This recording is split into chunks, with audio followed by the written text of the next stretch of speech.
Hey, movie fans, and welcome back to another episode of the Uncharted Media Podcast. This is episode 131. There is a lot of DC movie news this week, so we're just like, let's just lump it all together and make a DC-related topic. We haven't done comic stuff in a little bit, and also, Josh and I like to flex our creative muscle, a muscle that, for the both of us, is probably not as strong as we think it is, but we'd like to think it's strong, and we'd like to have fun with storytelling, because that's a really big part of movie making, obviously. And so today, that's what we're going to be doing. So both of us have three either characters or character, and we're going to pitch more or less how we would make multiple movie incarnations. So basically, say, one of my characters is Superman. How would I do a Superman franchise? Not just one movie, but the kind of the general narrative and the outline for that character, as well as two others for me. Josh has three. I'm looking forward to it. It's basically an abridged version of our pitch-off, except there's nothing to win and everything to gain. Josh, how you doing tonight? I'm good, man.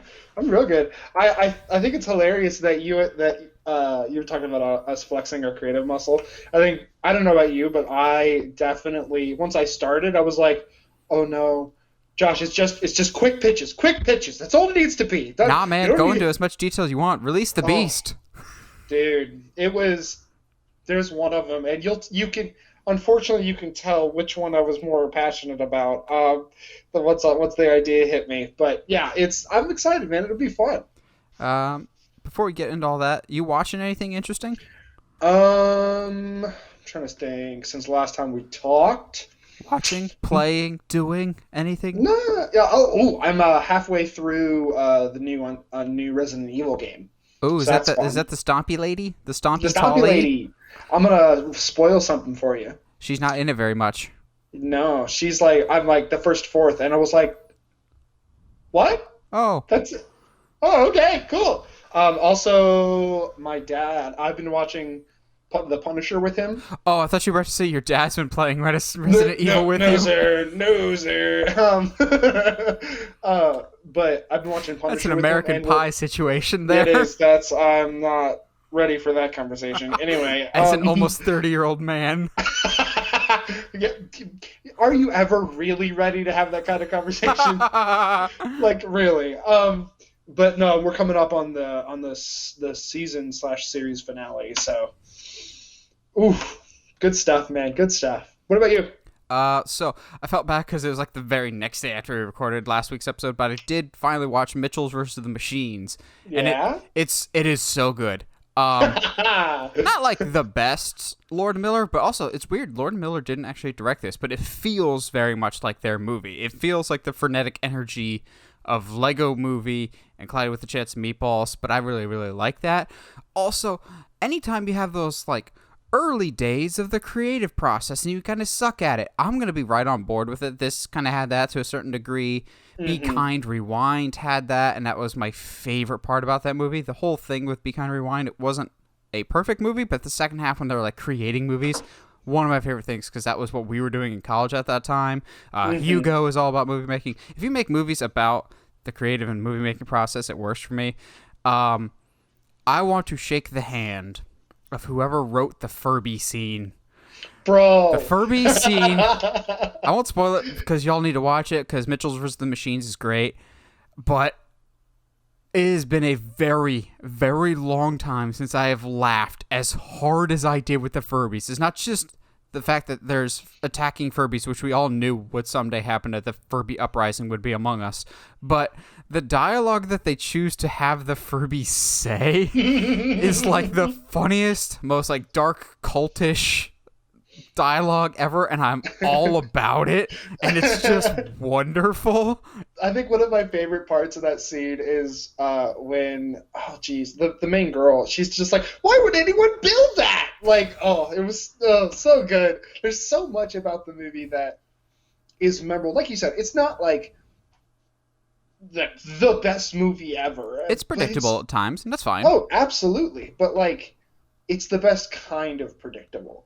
Mm-hmm. And there's even those really subtle details, like when geez, do you remember her name? The main girl. No, I do not. Anyway, she does her little monologue towards the end about like how important families are, and like it needs to be, like they're the ones that have your back no matter what, blah blah blah. And the phone, and it switches back to Pal, and she's on sleep mode. Oh, sorry, what were we talking? Like that is like perfect. Like, yes, don't let us like be predictable, but at the same time keep telling the story that you're telling it. Mm-hmm.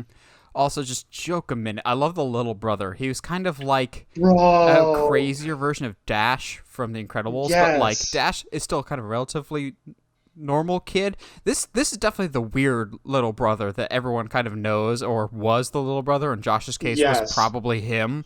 I'm still that brother. Are you kidding me? Oh yeah. But I liked the entire family.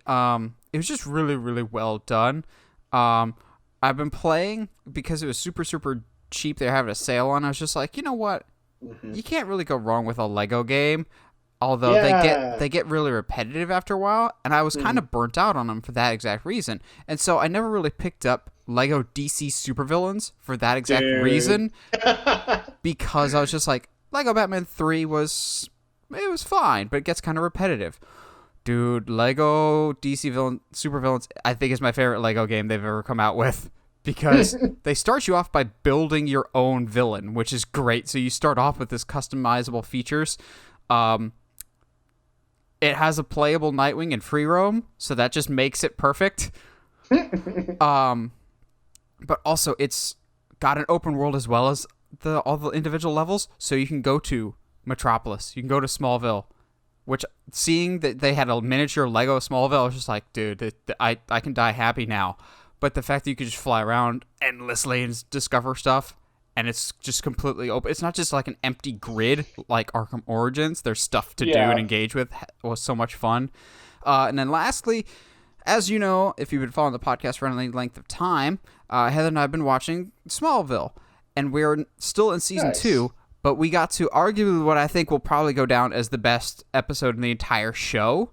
And if I could get Josh to watch only one episode, it'd be this one. Because, so there's this key to the pod that he crashed into it, and they're trying to get answers. And so a scientist is just like, I can translate that for you. I can speak it. We go to that scientist, and it's Christopher Reeve. So it's like this nice passing of the torch between the Supermans. Cool. And so he's just like, your name is Kal-El. Your father and mother sent you away because they knew they were going to die. I've looked up at the stars my whole life, wondering if I was alone in the universe. And so I was looking for you, Clark, for the past 13 years. And so it's just this really, really good moment there. Like they're talking about this character before you even meet him. It's just like, he was a really big guy in the 70s, and then through some accident, he's been stuck to a wheelchair, but he's been doing a whole bunch of charitable organizations, and I'm just like, stop! You're not even making him a character. You're just doing Christopher Reeve as a person, but he was such a good person. Yeah. And it made me so happy of when they're having this Christopher Reeve and Tom Welling conversation, they're playing the original John Williams music in the background of just like, no, this is someone you take seriously. So when Christopher Reeve says for the first time, your name is Kal-El, they do the do, and I was like, oh, the show will never be better than this. But it was just a well-structured episode around it, but also utilizing your cameo to the best of your ability. It's not just, hey, look, it's the guy that used to play Superman.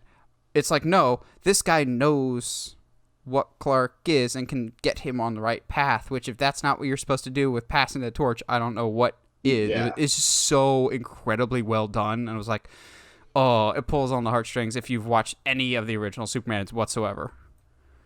Well, that's rad. It's still Smallville. I'm not going to watch it. At least for the first 2 seasons, I think you would like what they're doing, at least for the first 2. It's still pretty dated in terms of the 2000s effects and its overall color palette of like, it's the anti-Snyder of like everything is just oversaturated and very warm color. But of course, it's the early 2000s, and so basic. I was looking ahead to like some of the episode descriptions, and one of them in like season 3 or 4, they're there's a school dance, and they have the band All American Rejects perform at the concert, played by the actual All American Rejects. And I'm just like, y'all are really proud that you got that for that episode, aren't you?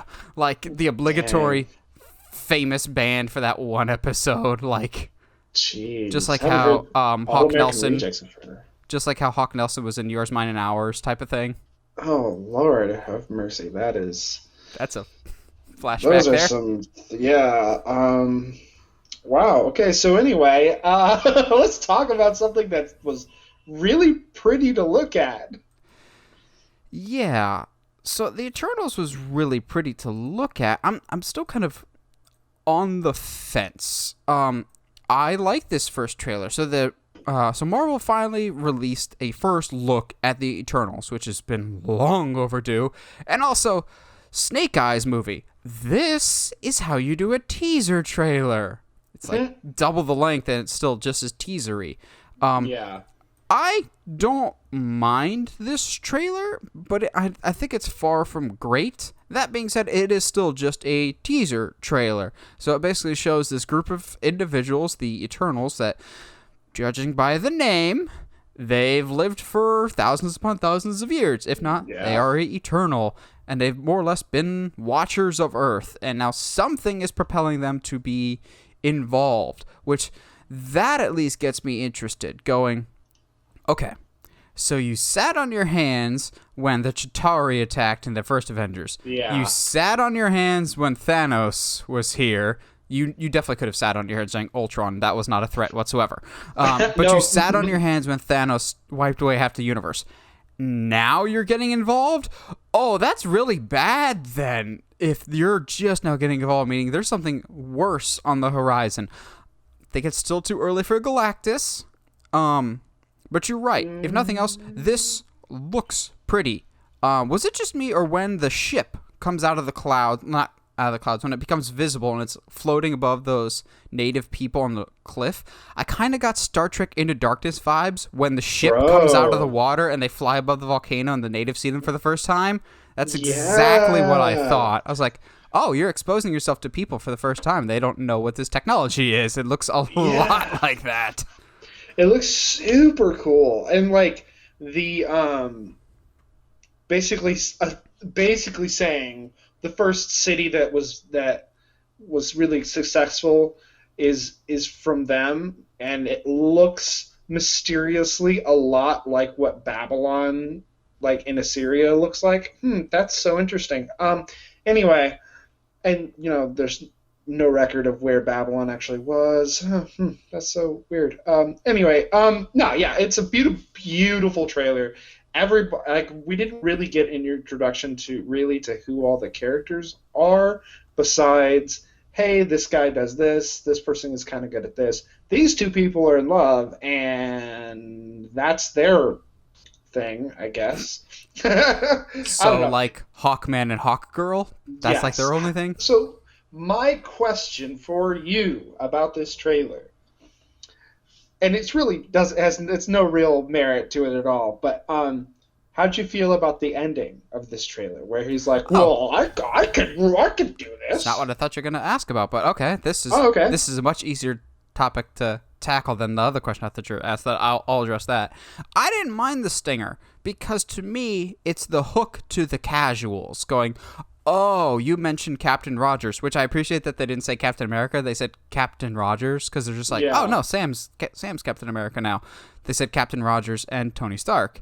I think that was the hook to go, like, to my parents or to someone that I know that doesn't follow it. Like, we've been tracking the Eternals for what feels like years since they first announced this. Like, we've known this is coming. But for more casual people that will be like, yeah, I'll watch the next Marvel movie when it comes out. But they don't keep up to the day-to-day stuff. I think that was more or less what that hook was for. Because without that, you would not have any clue whatsoever that this is in the MCU, which I think is both a good thing and a bad thing. Absolutely.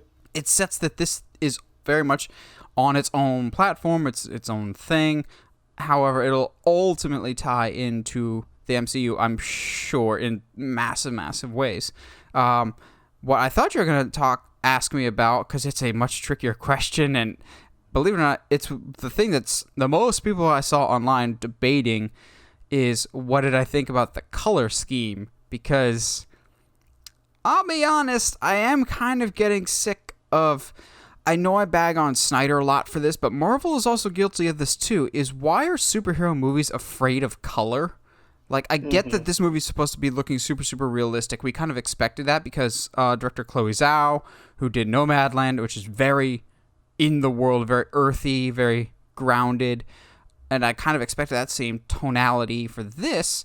However, I'm just like, can we make the suits pop a little bit more? Essentially, these guys are gods. Can we make the gods' suits a little better in terms of color? Like, make them stand out from the world that they're on more so. I don't need you to go full Clash of the Titans, in which case the only thing you can see is the blinding light from their uniforms. But, like, make them...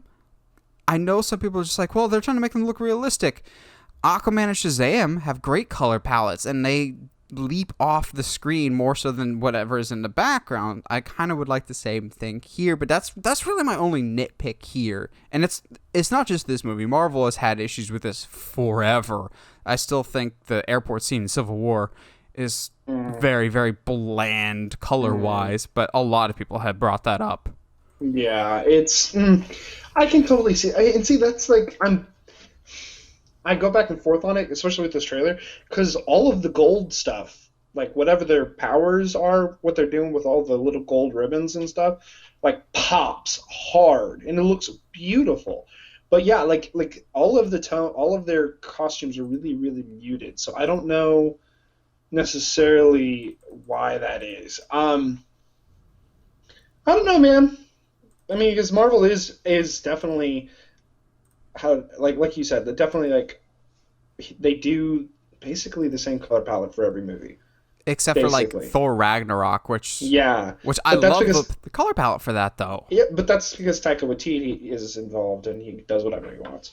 Well, also, Guardians Volume 2 has a really vivid color palette. I think it's they want other planets to look a certain way and Earth to look a certain way, but like when I read Fantastic Four or Spider-Man, like those are bright and vivid, and I kind of want the same thing for the movies, and that's just my super nitpick, and I understand that. But if Aquaman could pull it off, and I know Aquaman wasn't everyone's cup of tea, but it's still my favorite DCEU movie because it was a movie, but it also respected the source material. Like, it feels like every big action set piece is just those 2-page splash pages from a comic come to life, and I really, really love that. Yeah. Yeah, and that's I think some of the stuff in this trailer, it just feels like comics come to life in a certain aspect. And to their credit, and I think you and I have kind of mentioned this before, I see Marvel kind of flexing their muscles while the color palettes are still a little muted. Costumes are getting really comic book accurate here. Oh, those costumes look awesome. Just brighten up the saturation a little bit more. Yeah. So, but then again, maybe that's just that part of the movie because we only see them in the section of the movie where they first come up. So, who knows? So, I feel like we talked briefly about this before there was any actual casting a few months ago, but now there is actual casting, and the internet, of course, has plenty of opinions. So, we've known for a little bit that Warner Brothers seems intent on doing a Willy Wonka origin movie, which I still think is an odd choice. Yeah. Well, now we've found our Wonka. If it's not Tom Holland, it's Timothée Chalamet, because Hollywood knows no other young 20-something white guys. Oh boy. This one is going to be tough for me because Willy Wonka, more specifically Charlie and the Chocolate Factory, the book, and then Willy Wonka and the Chocolate Factory, the original movie, which it's still weird that those names are whatever, holds a very special place in my heart for me. It's one of my favorite books of all time. It's like the most used book I have. It's so beat up because I read it so much. And here's where I'm gonna make some people mad. I don't think this movie's a good idea, but also you should have went with Tom Holland. I know everyone's just like, Tom Holland gets cast in everything. I think Tom Holland is a better option. Given what we've heard about this project, I think Tom Holland would have been a better option than Timothée Chalamet. Both of them are great actors. However, they're saying this is a musical that will require a lot of singing and dancing. I've never seen Chalamet sing or dance. Maybe he can do it. Tom Holland, can he sing and dance? It's almost like that was his entire background before becoming Spider-Man, which is how he's able to do some of the more acrobatic moves. If you have not seen his lip sync battle, what rock have you been living under? I think both of these guys are tremendous actors. I personally would have gone with Tom Holland here, and I know that's the obligatory, well, Tom Holland's got to be cast in everything, says the Uncharted guy. Trust me, I'm well aware. That being said, this is still an incredibly stupid idea. Yes. The magic and the wonder of Wonka himself is that we don't know his backstory. Isn't that right, Tim Burton? I don't get this, because when I read this as a kid, I liked the notion and almost like the, not fan theory, because I don't see too many people like openly posting this on forums and whatnot, but kind of as a reader, you're left to imagine, is Willy Wonka actually magic? Does he have some magical properties to him? That's at least how I interpreted the character, and giving him this backstory kind of literally takes away the magic. However, the director for this is the director of Paddington 2, which is like universally beloved. I have not seen either of the Paddington movies, but I've heard nothing but good things about them. That's the one glimmer of hope I have here. Yeah. I'm still very cautious about this movie just because it just seems typical WB. We've got this property that we've been sitting on, origin story the crap out of that. Yeah, like, hey, we haven't touched this in a while, and if we don't use it, we're going to lose the rights to it. So let's make a movie every 8 years or something. You and I have said that this movie is not a good idea. It doesn't make sense. Whatever. We don't throw the money at projects. So we do for our discussion, no? Yeah. If we had money. However, while I agree that Tom Holland would be better, it might be better for Tom not to be attached to this movie. So, here's always the dangerous thing when I say this. I have an idea, which is never good. You and I have said, what was it, a very long time ago, that we think the ideal casting choice for a Willy Wonka would have been Taika Waititi, because he's got this, like, you're kooky, I like you. I don't know if I trust you, but I like you. You seem zany. Don't do Charlie and the Great Glass Elevator, because that was a weird story. I don't know what Roald Dahl was thinking with that book. That was so bonkers, even compared to the original book. But I would love a dark comedy about Willy Wonka teaching Charlie the ropes of the factory. Like, what happens after the Great Glass Elevator, of just, here's the day-to-day wackiness, and here are all the people trying to get my recipes, like Slugworth, and, there's like 3 main competitors that he had. Yeah. I would love a continuation more so than an origin story here. Don't do a remake like you did in 2005. I know it sucks to recast because Gene Wilder was perfect as Wonka, but continue it, or better yet, have a very, very old Wonka who is on his deathbed and Charlie more or less running the show and kind of losing his touch. Like, he's lost the wonder in his eyes that made him want to inherit the factory in the first place, because, it's just like growing up. You don't have your imagination anymore. You don't have your song and dance anymore. And maybe you need a new child to bring that magic and wonder back to Charlie. Yeah. No, that makes sense. I'm not, yeah. I did it again, Hollywood. I solved all your problems. I don't, yeah, sure. Whatever. It's one of those, like, any idea is better than the one they're giving us. Speaking of interesting things. Yeah, speaking of interesting things, however, I think this is a good, great, amazing thing.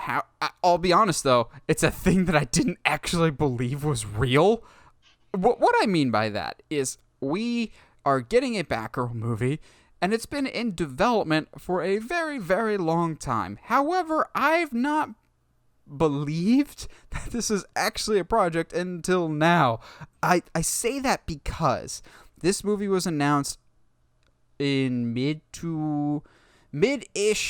to mid 2017, right around the time that Joss Whedon was brought on board to do the reshoots for Justice League. Warner Brothers signed Joss Whedon on to do Batgirl, and then once Justice League started not going their direction, they're just like, oh, we'll pull you off Batgirl. You can go back to Batgirl once you're done with these Justice League reshoots. To which, even then, I was like, no, he's not doing a Batgirl movie. Yeah. That's a cover for why they're bringing him in. This Batgirl thing, he's not actually working on it. And sure enough, after Justice League came out, about a month or two later, Joss Whedon departs Batgirl movie. And then we've heard basically nothing since then. So I was always of the opinion that that was just a smokescreen that the studio came up with of why Joss Whedon is magically working on Justice League and why he just happens to be in the studio or in the proximity of the Justice League movie. However, I think it was a few months back we got Christina Hodgson, who wrote Birds of Prey and is writing the Flash movie, is working on the script. Well, now we've taken another massive step forward in that we have the directors now attached to it. And I say directors because it's the directing duo who brought us the most recent Bad Boys movie, Bad Boys for Life, which have not seen it yet, but I've heard nothing but good things about it. A lot of people are claiming that this is actually their favorite of the entire franchise, okay, quick nitpick here. Y'all should have bet on yourself, Bad Boys here. You should have just called this one Bad Boys 3, and then the next one, because you're doing another one, you should have called that one Bad Boys for Life. Come on. Come on, guys. You missed a perfectly good opportunity here. This to me means, oh, wow, you actually are working on this project. And this project will actually be HBO Max exclusive, not for theaters. But about that, though, will HBO Max exist at that point, or will this be one of the first movies that'll appear on the new Discovery HBO Max streaming service? Because I know Josh is giving me this look right now of like he thinks this is a bad idea, but Josh, think about it. What HBO Max movies have come out that also didn't release in theaters?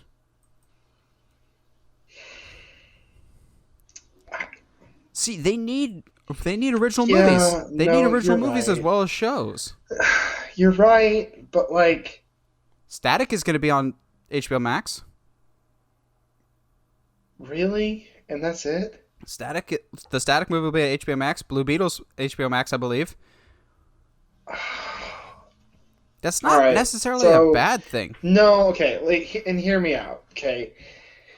So, real quick. Directors for Bad Boys for Life. Haven't seen the movie yet. Heard great things, but yeah, sure. Let's throw them in this. That's why not. Why not? Sure. Okay. I mean, there's a lot of worse decisions you could make. So it's at this point we're just happy it's happening. I'm very happy, but I'll get into that. No. Follow my train of thought. Stop. I think the message that I'm getting from Blue Beetle, Static, and Batgirl being HBO Max exclusive, to me that says we don't want our like unique, quote unquote progressive. I don't want to use the word progressive here, but like like our diverse cast. We don't want them to be in theaters. See. Because we don't believe in them. See, I interpret it different. I interpret it as you and I are big comic fans and know the material.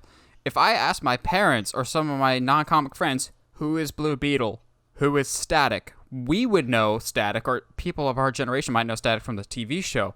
But if I'm HBO, I got to be thinking about all quadrants. The older demographic does not know who Static Shock is. They don't know who Blue Beetle is. They know the name Batgirl, but if you asked, who is Batgirl? They'd be like, well, Batman's assistant, but they wouldn't be able to tell you. More than likely that's Barbara Gordon, or what their skill set is. So I get that for your not as big properties, you would want to put on HBO Max, and then if they get a lot of foot traffic, then for the sequels, then you can put those on into theaters and whatnot, if that makes sense. Yeah, there's definitely when you do it that way, you run the risk, at least in my mind, you run the risk of making your audience do homework before you see a movie in the theaters. You know what I mean? I mean, in this day and age, everyone kind of, at least in my vision, you've got people like that will do some research, quote unquote, research ahead of time, the bare minimum. Or you've got certain people like my parents that don't really do a ton of research going in it, but they expect to have the blanks filled in when they see the movie. And a good movie should do that. And I trust that these movies, like a lot of people that saw Into the Spider-Verse didn't know who Miles Morales was before the movie. You don't have to know who the character is and their full life story before you see their movie. I think it's, if the trailer hooks you enough and the premise seems interesting enough and the movie does its job, then you're involved. Like, okay. We've seen some good streaming movies from properties that we don't necessarily know a ton about, but through the process of good storytelling, we'll care about those characters. Okay, sorry. Let me rephrase what I was saying then. Because you're right that but I was more concerned that they're going to try to build on the stories that they tell on HBO Max without filling in the blanks and just being like, hey, yeah, well, there's movies on HBO Max, you can go watch those, so that you're informed. You know what I mean? That's I think I'm worried about. Well, you mean like what Disney Plus does right now? Yeah, exactly. I don't think this will be connected to the movies. I think this will be their own separate thing, which raises the question of, like, who's Batgirl's Batman for this? Is it going to be Keaton? Is it going to be Affleck? Is it going to be yet another new Batman? That raises a whole bunch of questions here. However, I choose to look with optimism here because my project got canceled 4 years ago with a Nightwing movie. This is the first sign of life. It is a desperate sign of life, I will give you that. But a key person in the life of Barbara Gordon, and has been almost from the get-go, has been one Senor Dick Grayson. I don't know what that was, but Senor Dick Grayson, if he's not in the first movie, he's got to be at least in the second Batgirl movie because she's such a big part of his life, and vice versa. Josh is just... Bro, you were reaching so hard. I don't think I am. I really don't. Also, let's just say Batgirl will not be the last time we're mentioning her today, as she might show up later in somebody's pitch. But no, Nightwing and Batgirl are so inexplicably linked together, as I actually have a Batgirl pop on my desk at any given moment.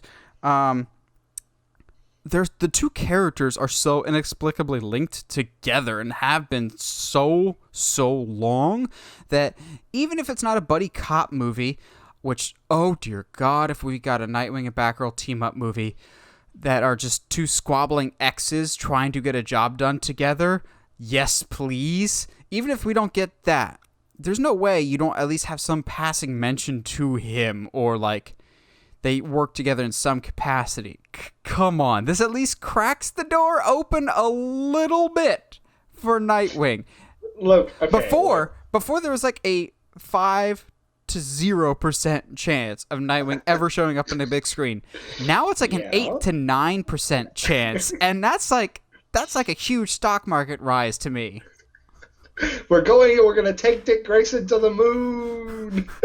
No, it's like the Obi-Wan meme, one of many, of like, no, R2, we need to be going up, not down. We need to be moving closer. Look, dude, as long as they don't try to squeeze in the much hated story arc where Barbara Gordon and Bruce end up together. That's all I care about. Like, don't bring that in here. Get that trash out of here. Well, speaking of Batman and Batgirl being together, that was the idea of the brainchild of Bruce Timm. No, that was actually Paul Dini's idea, but Paul Dini and Bruce Timm worked together to do the original Batman animated series. Well, it looks like we're getting a new Batman animated series, except this time for HBO Max. And I just rejoice, because we initially thought we might be getting a continuation of Batman animated series, which would be fantastic with me as well.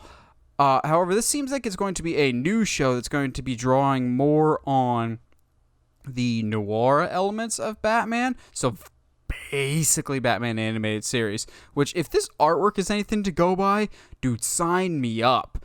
They also made a point to, I think this is going to be more of a family-oriented show, not like a Harley Quinn, which is great, but your kids should not be watching the Harley Quinn show for a lot of reasons. This seems like right up the perfect alley for Batman. Plus, if you're not sold on yet another Batman animated series, because admittedly there has been a ton with the original animated series, The Batman, Batman Brave and Bold, the underrated The Batman, which only existed for one season, unfortunately. Beware the Batman. The people behind this movie, oh, dude. The executive producers on this show will be upcoming The Batman director Matt Reeves, J.J. Abrams, who I still believe is going to be the head of the DC Films section, and original animated series creator Bruce Timm, who did the entire original DC animated universe, which was Static, Superman animated series, Justice League. This is perfect. And in addition to that, we also got confirmation of a new animated Superman show with Jack Quaid voicing Superman, the guy from The Boys, which is going to be more of his day-to-day and will be also more targeted towards kids, which I'm totally fine with because, guys, there's allowed to be comic book content just geared towards children, because if you just have nothing but Invincible and The Boys, you're not going to have a next generation to watch your comic book movies going forward. Wait, so you're trying to say that maybe we should lay off of Teen Titans Go a little bit? It's almost like the show knows what it is. And what? That's okay. No way! Okay. But that would mean I'd have to accept the fact that the Teen Titans Go to the movies is fantastic. Oh, dude. So good. It's so good. I almost died laughing in Teen Titans Go to the Movies so many times when they run over the polar bear. Yes! His dad's a cop! Run! Get out of here! Yes, I think that's a big issue with comic book fans, is thinking that everything that comes out comic book-wise has to be targeted for them.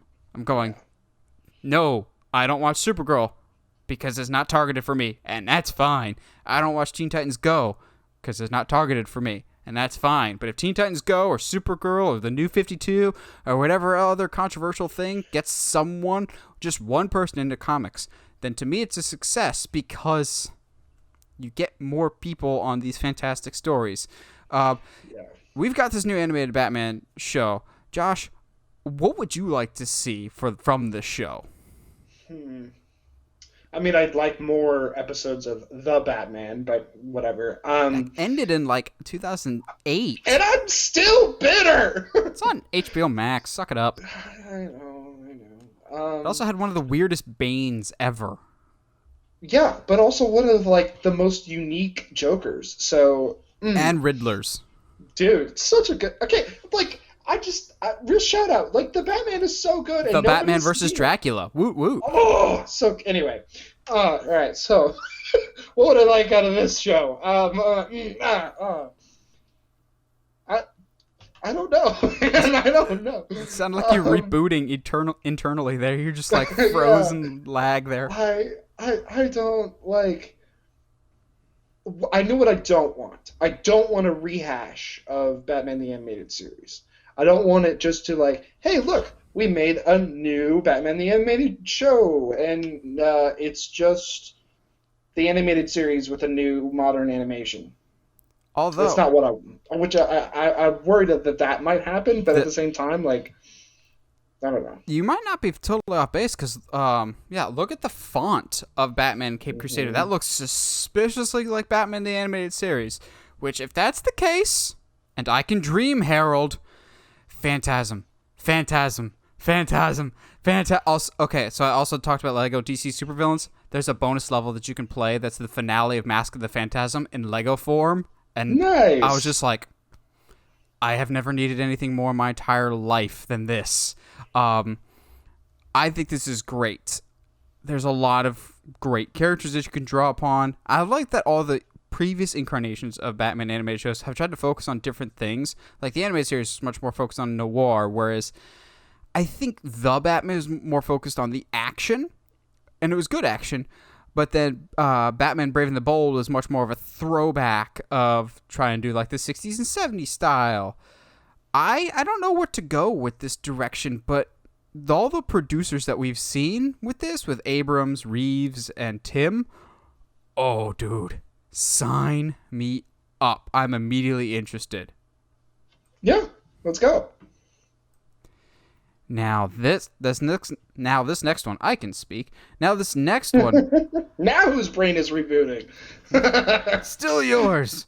Dang it. Now this next one. I'm really, really excited, but also cautious about at the same time. So, anybody that's played the DC games recently knows of the tremendous success that they've had with their 2 Injustice games and their subsequent Injustice comics. So now they're just like, you know what? We need to turn that success into a movie.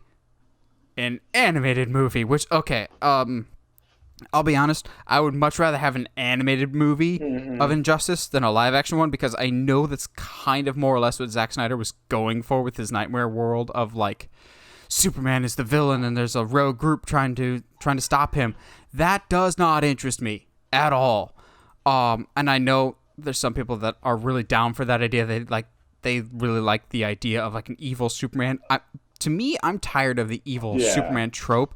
It feels like we've done that a lot lately, and I don't know, I want to get back to traditional Superman. I think the reason why the first Injustice worked for me and the second Injustice game didn't so much is the first Injustice has this evil Superman, but he's on a separate timeline, and you still have good Superman that comes in later in the game, and you have good Superman versus evil Superman. That works to me. Injustice 2, there was not these 2 separate timelines and 2 separate Earths. There was only this one Earth that you were on. So if your favorite hero was bad on one Earth in the first game, they're stuck being bad this entire time for the second game, which is kind of where I had some issues with the second one of, like, the element of choice is taken out.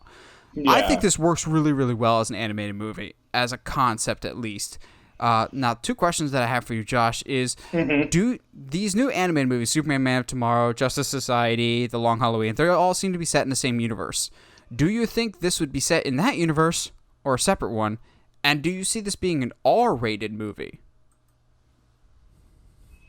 Yes to R-rated, and at this point, I don't know why you wouldn't confirm that, hey, this batch of movies is all in the same universe, and then be like, except for this new one we got coming out. Like, well, that's how they used to do it. Like Under the Red Hood and all those separate ones. I mean, yeah, I guess, but even, to be fair, even when they had the animated ones of, like, Justice League War and Throne of Atlantis and all those movies, they would still come out with Justice League versus the Fatal Five, which is a completely detached timeline. So, fantastic, yeah. I kind of don't want it to be in this animated universe, just because I think it would be cooler if we kept the animation style from the games. And what they've got in the current universe, while I like the art style, it does kind of remind me of Archer a little bit. It looks so drastically different from the Injustice games. I'm not ready to see Dick Grayson dead again, but if we're getting an Injustice game, unfortunately we have to, because he gets killed by Damian. And then, coincidentally, the guy that kills Damian in the Injustice comics, the guy that killed Nightwing in the Injustice comics, is now writing the Nightwing comics. Yay. But he's actually doing a great job, so he understands the character. I think this is a good idea. Within reason. I think animated universe, you're more free to experiment and try weird things. Like I said, they just did a Justice Society movie. Yes, we're going to have the Justice Society in a certain extent in the Black Adam movie, but you could explore those characters much more. The risk is lower in an animated straight-to-DVD movie, which is what this will be. I wouldn't be surprised if they'll have, like, a 1 or 2 night engagement where you can see it in theaters, like they did with The Killing Joke. Hey. the first 30 minutes of Killing Joke is absolute garbage. But after that, it is Yeah, okay, I thought you were about to shaft. say the first 30 minutes were No. good. I was like, no. No. And literally, like when I saw it, and I have the DVD or whatever. I like skip until that section with Batgirl is over, boom, and go because it's just not worth watching. But yeah, no, I think there's a lot of things that could go wrong with this. I think my personal two conditions are don't go as far as the comics did. As cool as it sounds on paper, I don't want a god Batman. Oh, you don't want Superman melting Billy Batson's brain? Anyway, and I know he's in the second game, but can I get Atrocitus, please? Just maybe. Just maybe. You had Atrocitus in the second. Okay, so you had Atrocitus in the second one and Lobo in the first one. You, Josh, are in charge of Warner Brothers. You can only keep one of them. Who are you keeping for the movie? Atrocitus. Like, no, it's not even a question. Like, what are you talking about, man? Atrocitus is way more interesting than Atrocitus and his cat. What's the cat's name? I don't know. No, you know what we need for an upcoming DC movie is Atrocitus's cat versus Teakle, Clarion the Boy Wizard's cat, in a fight to the death. And in the background, Lobo's bulldog dog is just wandering around. Well, oh boy. Oh. Well, it's a good thing that we're talking about pets and DC-related pets because, guys, I'm not joking when I say this. We are getting a DC Superpets movie. Now, that's been in the works for a while, but we haven't really heard anything about it in a very long time, so I kind of figured that, maybe they forgot about it, but no. Oh, you would be so lucky. Yeah, I kind of wish they forgot about it, but I'm also, I'll be honest, I don't hate the idea of a DC Super Pets movie, especially given the fact that they've cast their first voice actor for this, and that is Dwayne "The Rock" Johnson. To which I'm just going, okay, what studio executive has some dirt on The Rock that they're like, okay, either you're in this movie or we leak. Actually, I'm gonna break the hat out in a bit here, because trust me when I say it's tinfoil hat there, but I don't think it's too crazy. There's some good and some bad here. I'll be honest. The weird, actually not bad, it's good and weird. Weird is you cast The Rock to voice Krypto the Super Dog. Krypto the Super Dog, for those that don't know, is a dog that came to Earth with Clark when he comes in the pod. So he's basically a Kryptonian dog. He's got all the superpowers of Superman. He's just a dog. Now voiced by The Rock. Here's the thing, though. And this is going to make me lose some people. I know, that's totally fine. Ever since they've announced this movie, and it's an animated movie, let's clarify that. Ever since they announced this animated movie, I've kind of actually really been on board with the idea for this. Because Teen Titans Go to the Movies, I had my doubts, but I loved it.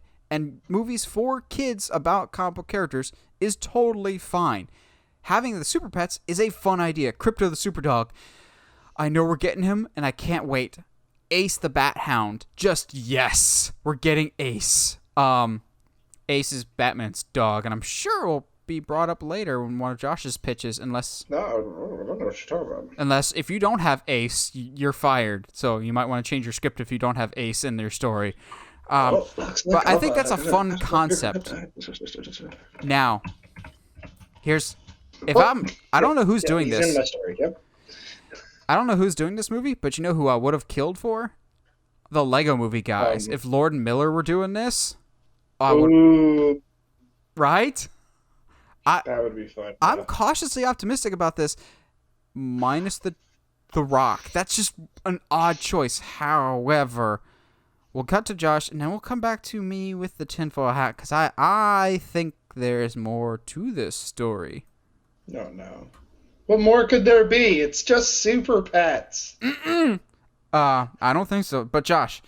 No way. No, it's just Super Pets. Well, we're gonna get, bro. I swear, no. If the monkey from the Wonder Twins doesn't show up, I don't want this movie to happen. I'm gonna be straight with you. But no, it could be fun. I think the Beast Boy is in it, but he's stuck as an animal the entire time. Stop.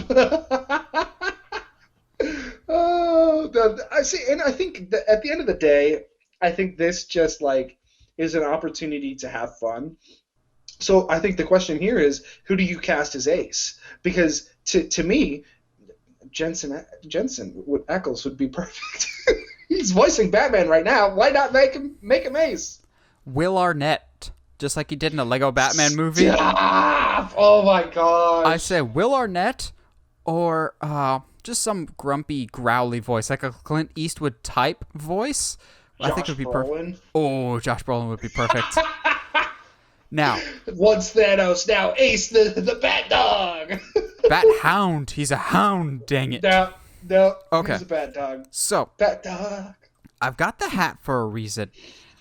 And here's, again, I haven't worn a hat in a while, so my crazy conspiracy theories are a bit rusty. And this one is going to be a little crazy. But go with me here. In Hollywood, Josh, have you ever heard of one for you and one for me, kind of, basically? Of like... Wait, no, hold on. Are you about to say that the producers were like, all right, Brock, we know you want to be Black Adam really bad, but we're going to need something from you first. Oh, no. I think they have got The Rock for a while for Black Adam, because he's more or less been around forever attached to this project. I don't think it's him that he's worried about for Black Adam. Here's my crazy thought, and I have no fact or information to base this off of whatsoever. This is just me spitballing here. We have known for a very long time that The Rock intends on making Black Adam the biggest and most headlining attraction in the DCEU. He keeps saying the power structure of DC is about to change or something like that. And he's very, very keen on someday fighting Superman. And not just any Superman. He wants Henry Cavill. The two of them are good friends. I believe they still have... Henry Cavill's agent works for The Rock's ex-wife or something. Like, they're good friends. The Rock has said for a very long time that he wants to square off against Superman. The studio seems to want to go in a different direction Superman actor-wise. What if, and again, I have no basis for this whatsoever, what if The Rock is like, I want Henry Cavill for my next Black Adam movie? And they're like, okay, we'll bring Henry back. We'll bring Henry back for your next Black Adam movie if, and only if, you voice this character for this animated movie. Because honestly, Krypto the Superdog, as much as I like the character, is not a headlining attraction. Krypto the Superdog is a gimmick at best. Krypto's a gimmick. So if the studio comes to The Rock and it's just like, if you want Henry Cavill in your next Black Adam movie, we need you to voice one character here. We do a favor. You do a favor for us. We'll do a favor for you, and we'll let you have Cavill for this movie. I know it's a little bit out there, but knowing how studios work with you've got to do some stuff to get some stuff. Yeah, we scratch your back, you scratch mine. Yeah, I don't know. Sure, why not? You doubted the theory. You doubted, and you're just like, oh, crap. Here's the thing, man. At this point, WB is so, weird about their DC properties. Anything's possible. So, why not? Let's say yes. Honestly, to me, the only confusion I have is why Krypto, because I feel like his voice, I almost could see, I don't know, I kind of want, I kind of want Dwayne to do the voice of the Wonder Monkey now, but that's in my head. No, Anyway, Danny Trejo. Oh, dude. Okay, bring Danny. Danny. I don't know why, of all people, I'm trying to bring back the Wonder Twins, but yeah, Okay. I don't know why. Of all, My worry is that there's some executive that was just like, "Oh, cryptocurrency's big right now. Oh, wait, you're telling me we have a character called Krypto? Let's make a movie about that." No. Oh, I'm sad because it could be true. Oh, okay. Jeez. Josh, you want to do a sponsor? We read, quote unquote, read for us this week. All right. Today's episode of Uncharted Media is brought to you in part by TeePublic. If you need a coffee mug with our logo on it, just go there, man. Come on. It's just cooler than all of your other coffee mugs. And don't wear your stupid normal shirts anymore. Just wear Uncharted Media shirts. They're cooler. I'll take it. Josh is a pitch man. We'll put his pitching skills to the test. Because we're going to be pitching not one, not two, but three separate stories for three separate characters or groupings. So, at least for me, I'm not going to say trilogies of stories, because most of them are trilogies, but one of them is a quadrilogy. I decided to go the Twilight route. But nice. Also, my rationale for it makes a little bit more sense, at least to me, but I'll probably save that one for last, because believe it or not, that one's probably my most fleshed out one. So I have three people that, if I was in charge of Warner Brothers and was given free reign of characters, what would I do with specific characters in terms of like mapping their overall multi-story arc, like how Zack Snyder originally intended there to be a Superman arc between Man of Steel and Justice League 3, whatever his narrative was going to come to an end. If I was given free reign of certain characters, what would I do? How would I overall lay out their narrative? So for me, I've got Superman, Nightwing, and the Flash. But nice. I'll go Flash first, then I'll go Nightwing, then I'll end with Superman. Okay. Josh, who are you bringing to the table this week? So I have a solo buddy cop movie with Lobo. I have a two-parter with the Teenage Mutant Ninja Turtles, because technically they're owned by Dark Horse, which is owned by DC and all this other stuff. I believe. No. Nickelodeon owns Ninja Turtles. I might now. I don't know. That's why Seth Rogen is doing that. I'm talking about comics. Oh, comics-wise? Comic-wise, I think... I mean, their comic history is so weird. Yeah, it's complicated. I know at one point they were owned by Dark Horse. That's all I know. And so I am using that as an excuse to write a Teenage Mutant Ninja Turtles story. It's a two-parter. Woo! And I might have gone in way too much detail on it. Do it, brother. And then I have a Batman Beyond trilogy. Shocker! That should come as a shock to no one. I know, right? So outside my wheelhouse. You want to start first? You want me to start first? How do you want to do this? I'll start. Why not? All right. What you got? I'm gonna go with what I would perceive as my weakest story that I have on this. Alrighty. On our. So let's go with my Lobo. It's a solo adventure. I've titled it. It's just a solo Lobo. It's a solo Lobo. One night in Lobo. No. The title of the movie is Lobo, Bulldogs of the Universe. That's crazy enough to work, man. Bro, okay, so here's the thing, all right?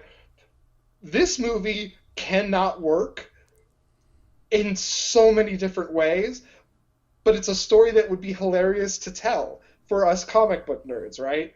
So, for those that don't know, Lobo and Guy Gardner, the Green Lantern, are best friends. Lobo has an alien bulldog named Dog that is always getting into trouble, and one of Lobo's biggest enemies in comics is Etrigan the Demon. So, Etrigan. we're telling a story with these characters. So basically, what I've got is Lobo, his dog, has gone missing, and he decides to go search for him because he misses his dog. Even though whenever dog does things, he's just like, "That's not my dog. I'm not your dog. That's not mine. That's somebody else's dog." And he doesn't do anything. So he goes to a bar called Warriors, which is owned by our best bud, Guy Gardner. And it, asks for his help, and then they go to Earth, and it turns into a hyper-violent buddy cop movie as they find out that Dog is in the possession of, or Etrigan is in the possession of Dog, and being that Etrigan is Lobo's mortal enemy, he's like assumes the worst, goes in, without the help of Guy, goes to hell to face Etrigan, and turns out Dog just got lost wandering around and cuddled up next to the bed of Etrigan. So, yay. I don't know. It was Lobo was the more I did research on him, the more and more I felt like there was no way I personally could want to try to tell a really serious bounty hunter story. I think Lobo you can't be serious with. No, you can't. It was either do this kind of story or do a mockumentary with Lobo that is akin to Dog the Bounty Hunter. But so it was. I mean, it could be fun. It would be intergalactic, and in certain it would show other ways that other stuff that happens in the DC universe outside of Superman, Batman, and stuff like that. So I don't know. It could be fun. Who knows? I think I floated some ideas around to you when we were brainstorming stuff. Yeah. It's if I was doing a Lobo one, I would want it's either he does a successful hit for somebody, kind of like the Mandalorian, and then the guy that paid him orders a hit on Lobo in return. I'm going to double cross you before you can double cross me. And so you get other bounty hunters. Maybe you get Etrigan. Maybe you get Atrocitus. I'm just fan servicing Josh at this point. Yeah, basically. Just call it Lobo Hunted, and he just goes from planet to planet, basically trying to survive. The other idea I had was to do his origin story, but I couldn't figure out a way to keep him as an anti-hero at the end of the movie, because with what his origin story is, literally he kills everybody on his planet because he wanted to have fun. That's his origin story, basically. That's why he's the last one of his race. So it's there's no way I could not paint you as a villain here. You wanna to show us how it's done here? Okay, I'll go with what I think is my weakest, which is my Flash trilogy, which I still kind of feel like I've ironed out some of the details, but it's kind of broad. So I would start us off with what we're probably going to get with the Flash. I would have do Flashpoint later, but we can do a jumping off point of whatever this new Flash movie is, including the two separate Batmans, Ben Affleck's and Michael Keaton's.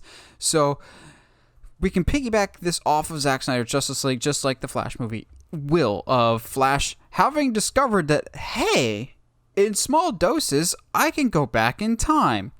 How far back in time can I go? And so using Ben Affleck's Batman's help and getting him a new, not god-awful suit, he'll go back in time to try and save his mother, a la Flashpoint. But instead of running into Thomas Wayne, he'll run into Michael Keaton's Batman. And the world is a very, very different place. So it's very much that Flashpoint storyline. However, because I really couldn't think of where else to put the villains of Flash's Rogues Gallery later in this trilogy, and you'll see why. Normally, Reverse Flash is the main villain for a lot of Flash stories, but mainly Flashpoint. I'm going to save him for later. So instead of one general villain, it's kind of going to be like a Back to the Future thing of just going back in time is the main villain. That will completely screw everything up. But there's still going to be some Flash villains of kind of like how in Arkham City, the video game, all the main Gotham villains took sections of Arkham City and claimed it their territory. Like Penguin had this, Two-Face had this.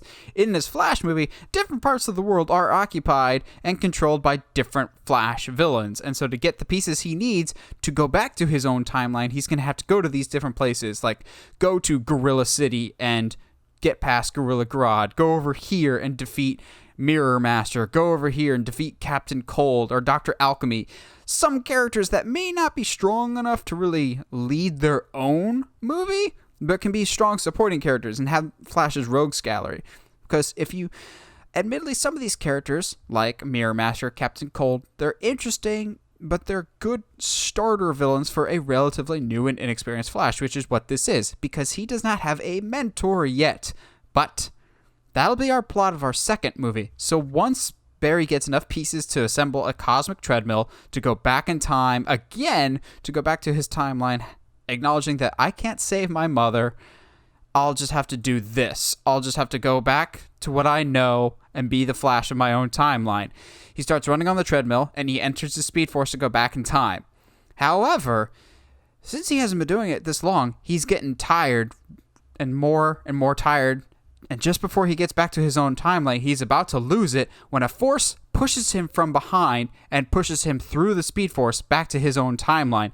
Barry quickly turns around, sees no one's there because he's back in his own time. Looks down at his feet. There's going to be a tin hat with 2 wings on it. It's Jay Garrick's helmet, yes. Which the second movie, which we'll call Flash Lightning Strikes Twice, will be the search for Jay Garrick. Barry realizes, okay, if I'm going to be a speedster, I'm going to need to Last Jedi this and find someone to teach me about what the Speed Force is, because I've used it irresponsibly before, so I need someone to teach me the ways of the Speed Force. And also, I think that guy may have been trapped there, and so this will be him trying to get Jay out of the Speed Force. That'll be the first half of the movie, and the second half will be him learning the Speed Force and the ways of a speedster from Jay Garrick, and also dealing with our villain for this one, and why we're going to call this Lightning Strikes Twice. One, because we've got 2 speedsters, but also you're going to need 2 speedsters when you have a villain that can be in 2 places at once in Godspeed. So Godspeed's whole gimmick is he's so fast he can be in 2 places at once. And also, it's the Flash suit except instead of where it's red, it's white, and it's so sick. It's such a sweet costume. And so together you can have Jay team up with Barry to defeat Godspeed, and maybe you can sacrifice Jay Garrick if you really want to, but given that you just introduced him, I wouldn't yet. You can have Jay continue to teach Barry to be the Flash that he's meant to be. Then, in our third one, we're going to call this one Flash Forward, and it's, instead of Impulse coming to our timeline, we're going to send Barry to Impulse's timeline. So Impulse is the grandson of Barry Allen's Flash. He's a super speedster from the future. So what happens if Barry, instead of going back in time to save his mother, somehow in just a routine mission ends up going into the future and goes into what is now a dystopian future, and the only speedster that can help him is his great-grandson, Bart Allen, aka Impulse. And Barry, seeing this destruction and everything else, it's like, well, what happened? What's happened to our world? Did I do something to cause this? And here's where we have Reverse Flash going, It was me, Austin. It was me all along, Austin. I was the one that killed your mom. So we can use that as a mystery for the entire trilogy here, as opposed to one movie over and done with. We know it was Reverse Flash. It was, okay, this is who it was. You just messed up my past. And so the character in the comics of Reverse Flash is a speedster from the future that wanted to be like the Flash. And so he killed Flash's mom to more or less give him the motivation to be Flash, thus creating him through circumstances.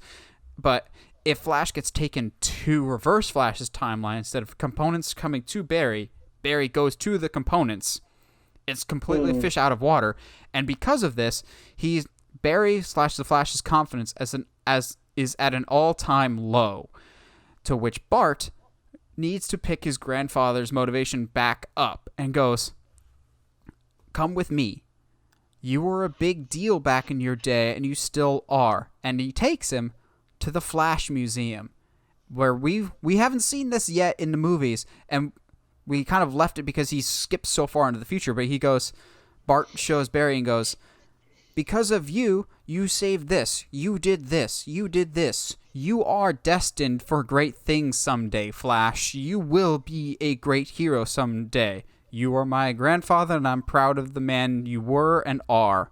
Let's go save the day. So grandfather and grandson teaming up together. I just like the idea of the Flash family, of multiple speedsters working together. So once they figure out a way to stop Reverse Flash, Barry goes back to his normal timeline and realizes the Flash that he's meant to be. And that kind of makes him the Flash that he's always meant and supposed to be, the ultimate Flash, if you will.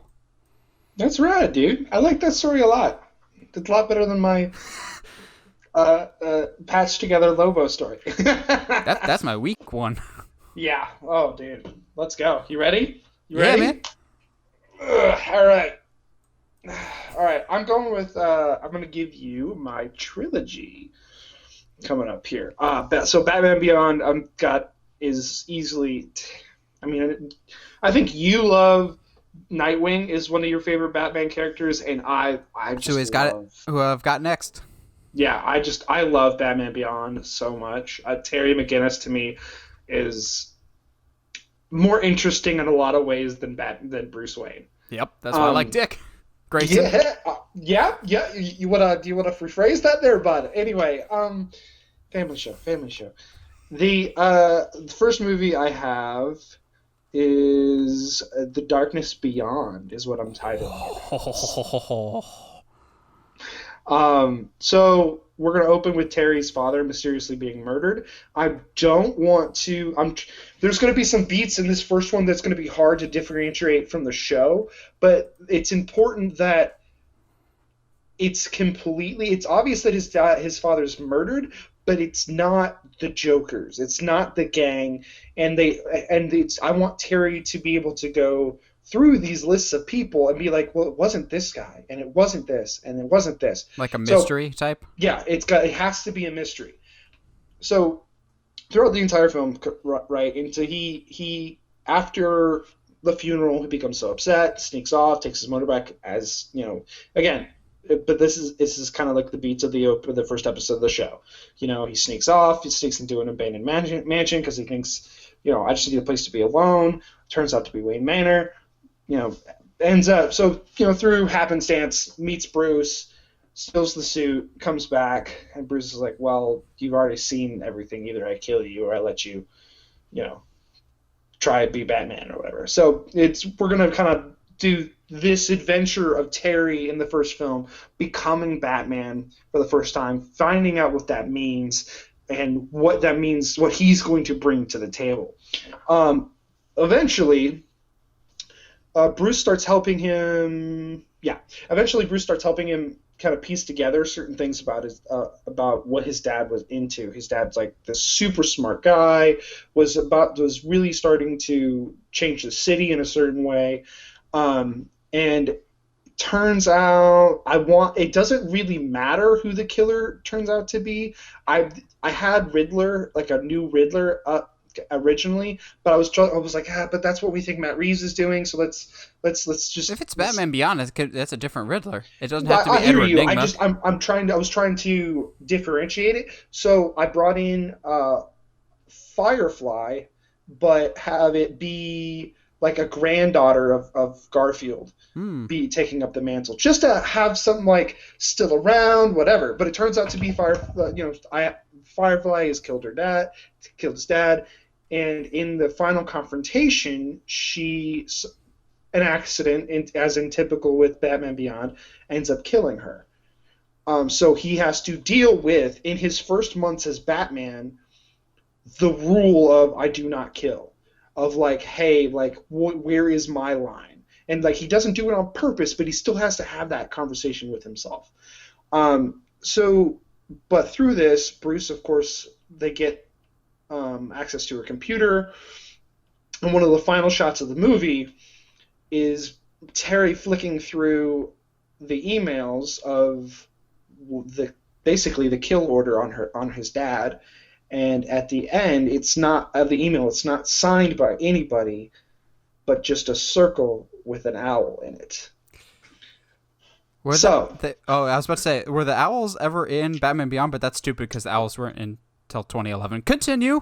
Yeah, no, they were not in the show. They're not in there. So, no. The owls will be recurring later. Yes. Yeah. So, second movie's called Talon. Geez, Josh, I wonder where you're going here. So with him exploring more about his father's death, and once Bruce sees that emblem, he's like, oh, bro, I know exactly what's going on here, and kind of tells him the history and blah, blah, blah. And so they start trying to pull threads of like, okay, what does this organization look like now? What is the difference between the Court of Owls that Bruce had to deal with and the Court of Owls that is now operating in this, hyper technology world? It comes to a halt when a Talon basically tries to kill Terry's mom and brother. Isn't official, isn't successful. Terry's able to stop him, and his identity is still safe. His brother doesn't know, his mom doesn't know, but he's able to save them. So, but what I don't want to happen is the Talons try to recruit Terry, because they don't need him. They're the Court of Owls. We don't need some kid who's been Batman for less than, for 6 months. Like, what do you have to offer? You're nothing, blah, blah, blah. And so, of course, I mean, it's Terry. He's like, bro, like, screw you.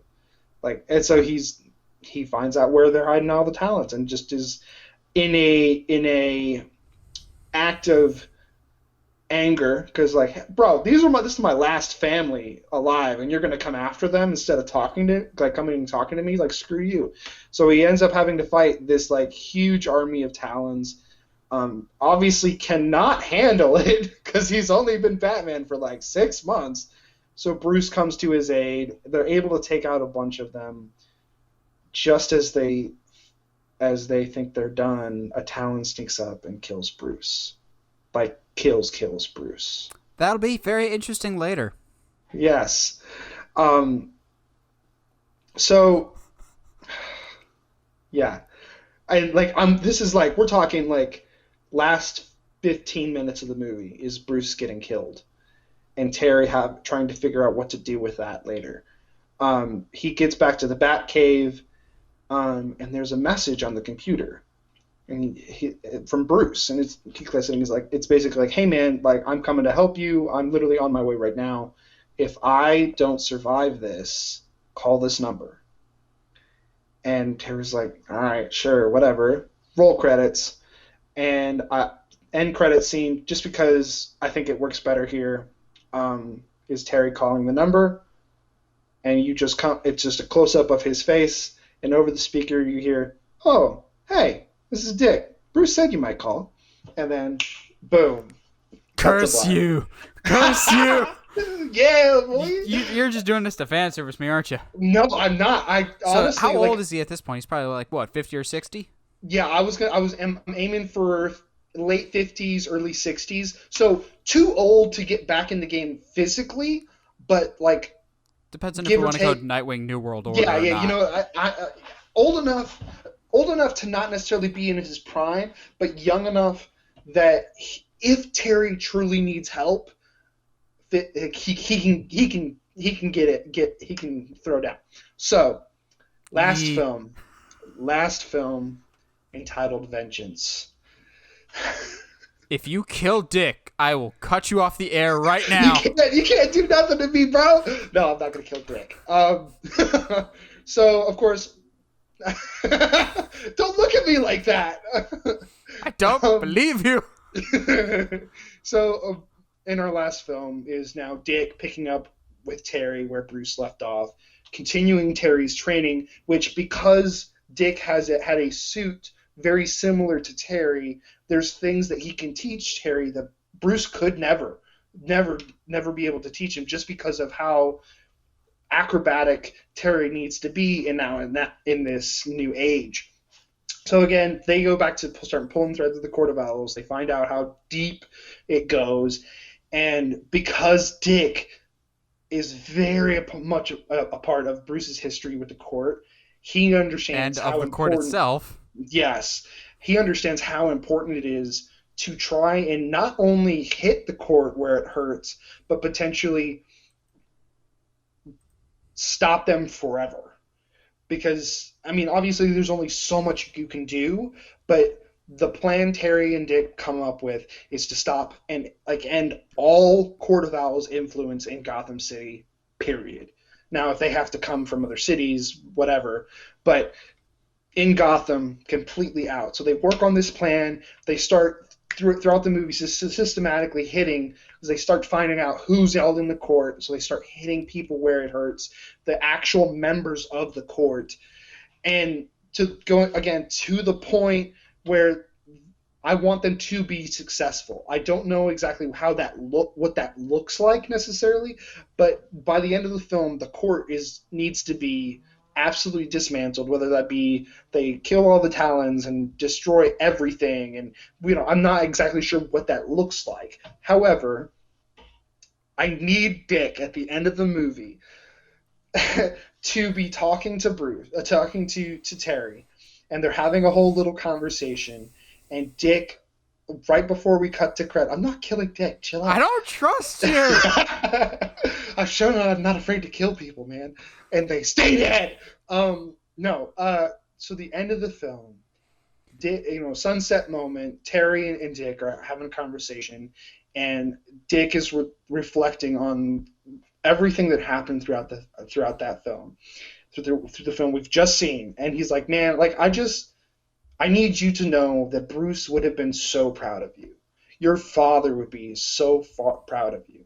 In the short time that you've become Batman, you have gone beyond what even I think Bruce thought you were capable of. Cut to credits, Batman Beyond title screen, move on.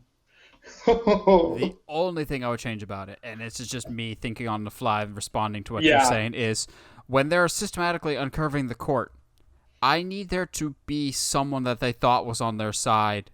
Yes. Like a Barbara Gordon is now a member of the court, or Jim Gordon. Yes. Like, I need it to be like a Secret Invasion type of oh crap, this is deeper than we thought.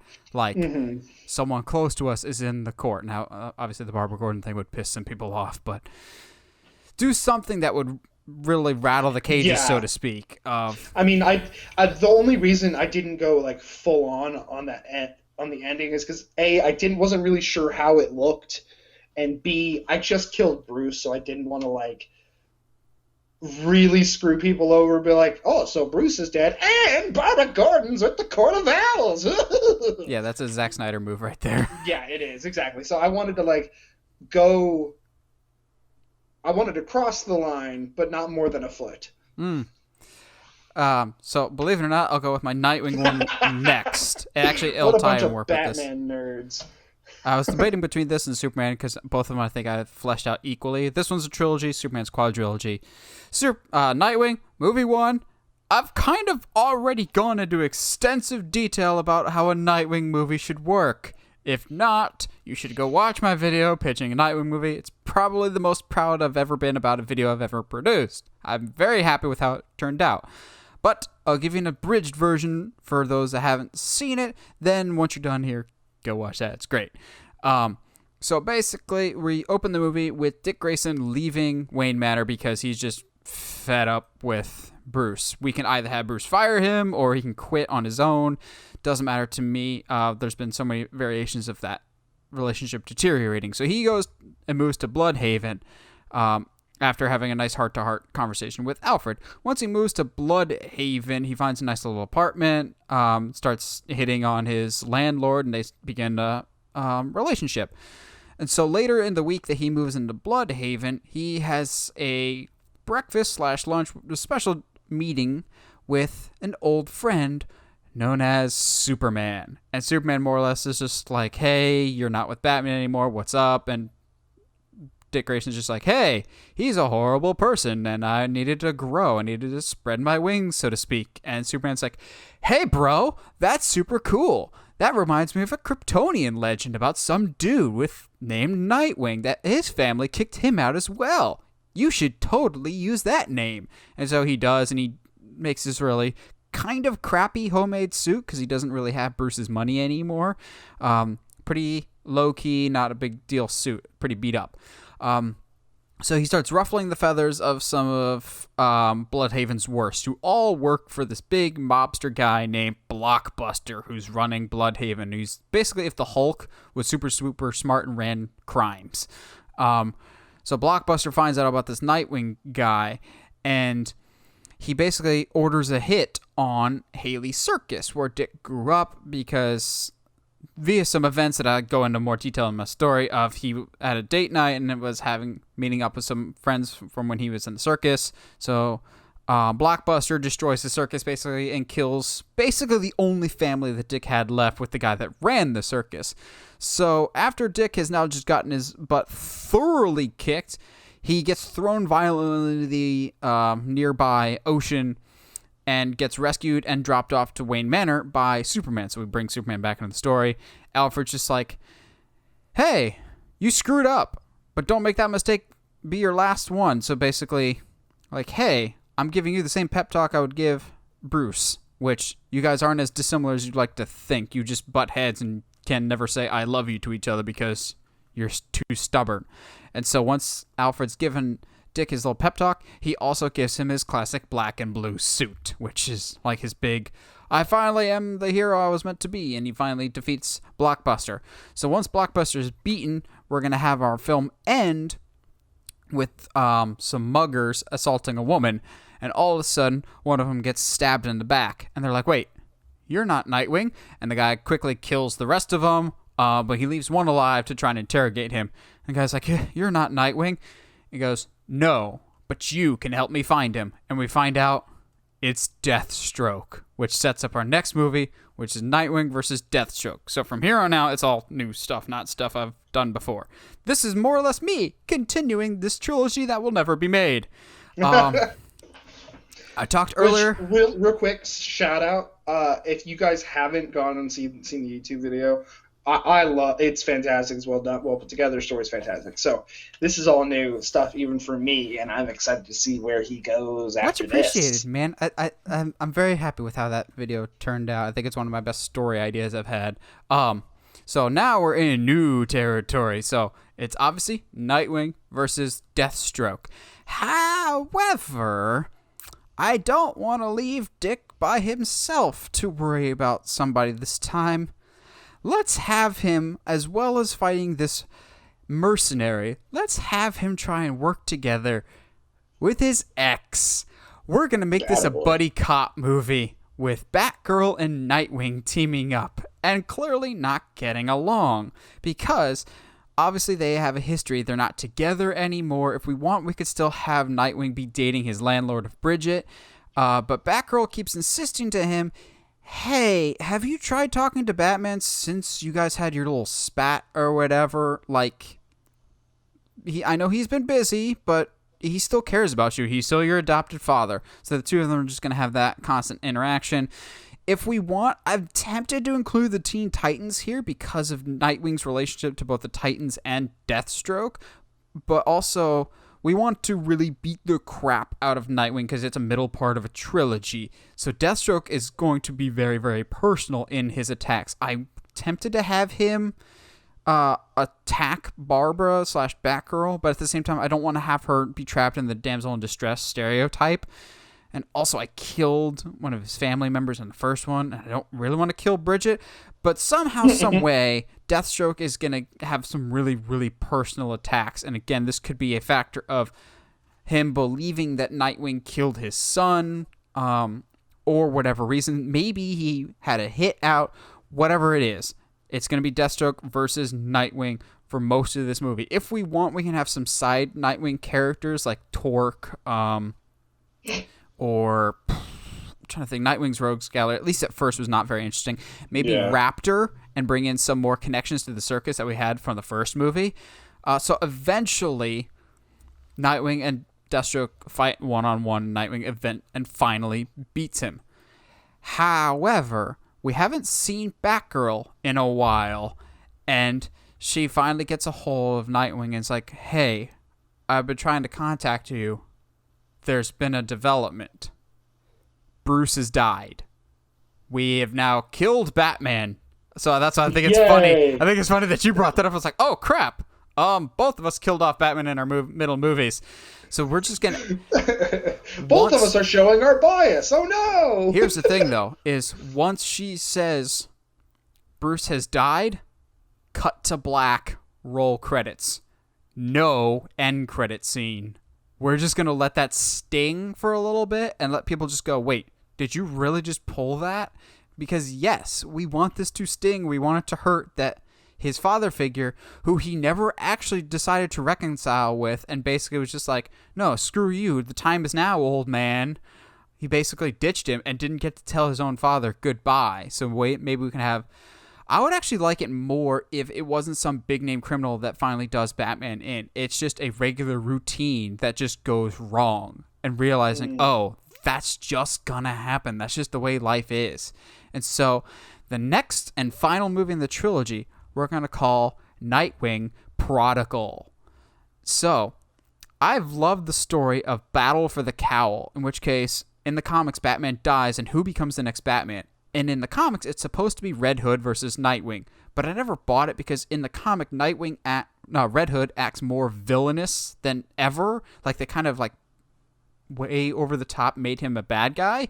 So I'm not going to make Red Hood the bad guy. He's not going to be in this movie at all.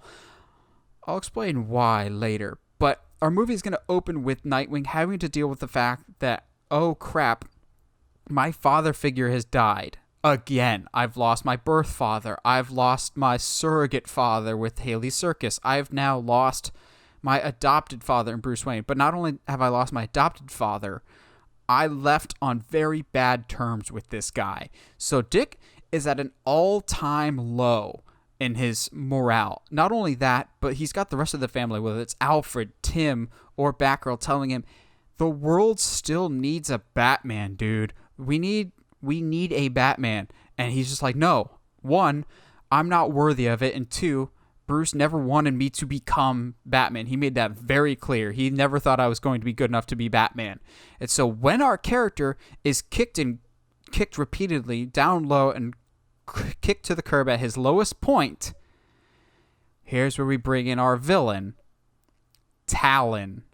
So I'm going to take a different spin on it, though, than Josh. Here's where we take a different spin than Josh. So in the comics, Dick Grayson is the great-great-grandson of a Talon, William Cobb. So basically, the reason why Dick Grayson grew up in the circus is because Haley Circus was owned by the Court of Owls as a breeding ground for new assassins. So with Dick at an all-time low for morale, does he choose to go with his biological family's line of, I'm becoming an assassin now. It's the only way to truly protect people. I know it's crossing Bruce's line, but do I become an assassin? That way I know for a fact no one will ever be hurt because I'll just take out the people that will hurt my family.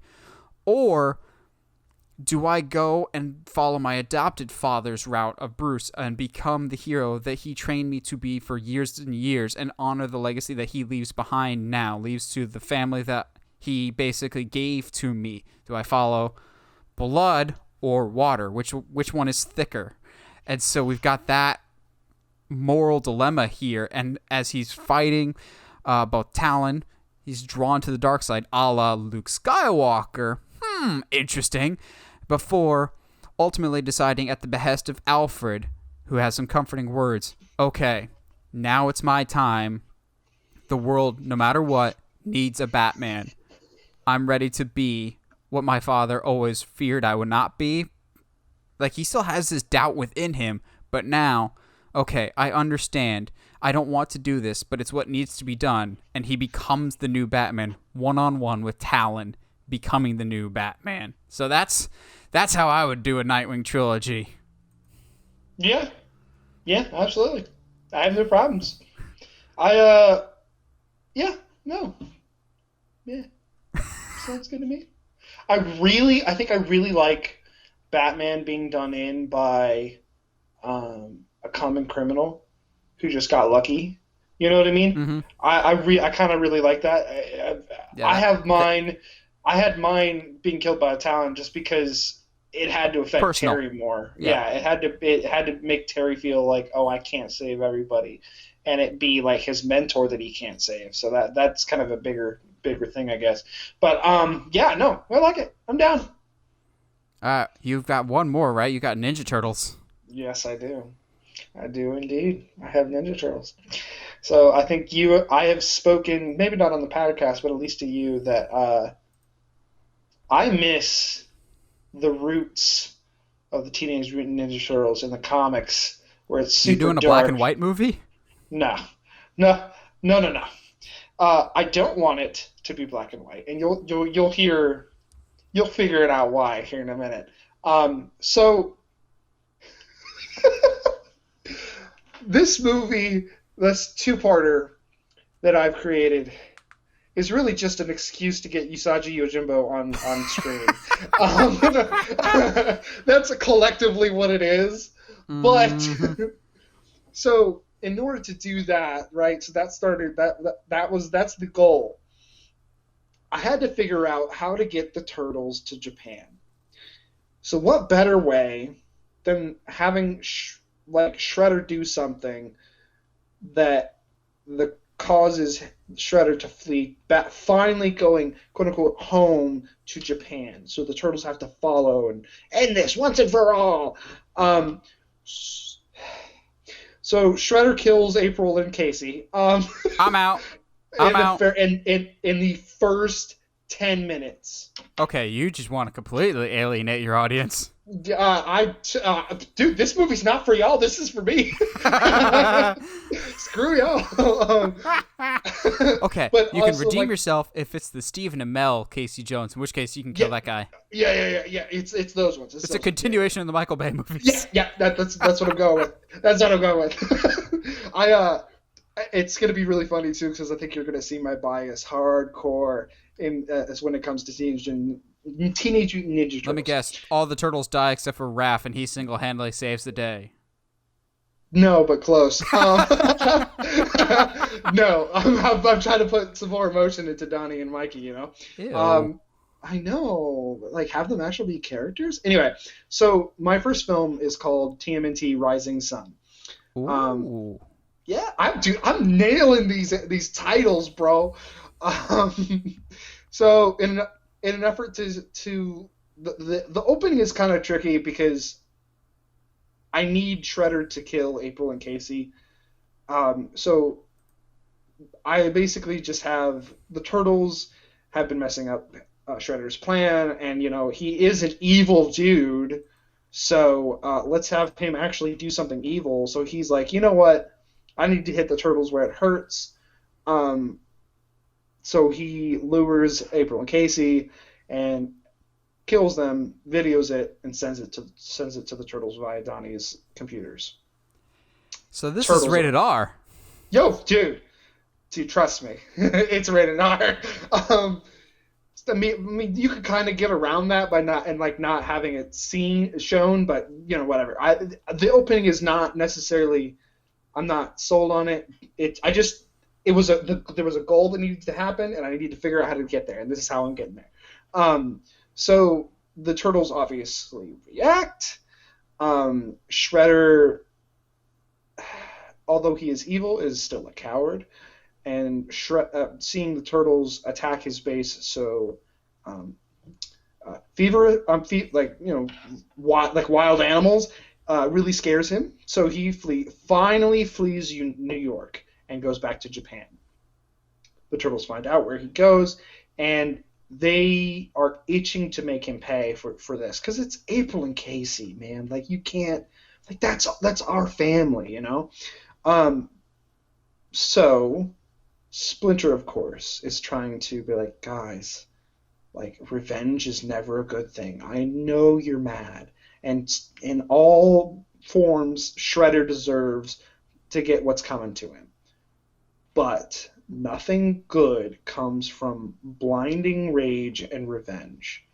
And the turtle, all four of them, even Leo, normally the calm-headed one, is like, no, Shredder's going to pay for this. And so they head to Japan. They, while searching through Tokyo, which is why I don't want this to be black and white, I need those popping colors Fair. and like Pacific like, Rim, Skyfall looking colors. Yeah, exactly. Like I'm just like imagining the silhouettes on the rooftops with the exactly yes, like John Wick silhouettes, like beautiful fighting all some Foot Clan that is trying to stop them from finding out where Shredder is. Through all of these little scuffles, they meet a new friend who has been living in Japan all his life, trying to stop, try to keep the peace as best he can. Basically, doing what the Turtles do in New York. And that is the Rabbit Samurai, Usagi Yojimbo. So, obviously... Oh, God, he's going to be the last one standing, isn't he? No. Anyway, don't hop ahead. Don't hop ahead. It's okay. Don't hop ahead? Really? Anyway, so obviously Leo and Usagi are like instant friends, right? Like, hey, we both have swords, and like, hey, we're both like really like good people, and like we're like a plain white like good vanilla people, and there's nothing really that interesting about us, except Usagi is like super cool. But Mikey and Donnie are not far behind Leo in kind of accepting Usagi as a friend, and I want Raph to kind of like be okay with him, but still be. I need Raph to still do the stereotypical like I'm angry. I am the angry turtle, and this is change, and I do not like change. Just because like I want to veil some stuff for him, but I need him to just keep up his little macho man thing for a while. So they, all five of them go adventures throughout Tokyo. They find out where Shredder is. The night before they're about to do their big plan to, raid Shredder's, lair in Japan, Raph overhears Leo talking to Usagi. And Usagi's like, look, man, I've got more I can handle over here. Your brothers are extremely skilled. They don't necessarily need you to lead them. Would you be interested in staying here in Japan once everything's said and done? And you can stay here with me. We can, I'll take care of your lodging and all that. Just join me in the fight to keep peace in Japan. And Raph, of course, before he can hear Leo's answer, gets upset and storms off. This obviously escalates into, they are literally, it's typical TMNT style, they're literally outside the base, about to go through with their plan, and they get into a fight, and they start arguing, to the point that Leo literally lashes out at Raph, and he's like, dude, why is it anytime someone asks me for help, you overreact and get mad? Because it has to be like that. You can't see me being the person that people want to go to. You can't stand being number two. And Raph, instead of getting mad, looks really, really defeated. And he doesn't say anything at first. And just goes, okay. Well, let's just stick to the plan when we get in there. And Leo kind of like is taken aback, obviously. And so they get in there and they do their thing. I need the whole scene into fighting into Shredder's lair. I need it like as like martial arts is like everybody's prowess, even the foot. It is on display. I want the main fight between Shredder, his guards, and Leo, the Turtles and Usagi. I want like that fight alone to be 10, 15 minutes. Because I want it to be shown like this isn't just like the Turtles against Shredder and his pieces of paper. I need this to actually be a threat. So they're fighting as best they can. They get in there. Shredder's basically like, yo, we gotta finish these Turtles once and for all. They've come into my house now, and I'm not going to stand for that. Slowly each one starts getting wounded. They're getting cut. I just had a brain fart. I'm sorry. So they get backed into a corner, and in typical Leo style, guys, we can't stay here. We've got to let's back off and come back, and we'll be stronger for it. And that, without even flinching, Raph's like, "Yeah, what do you need me to do?"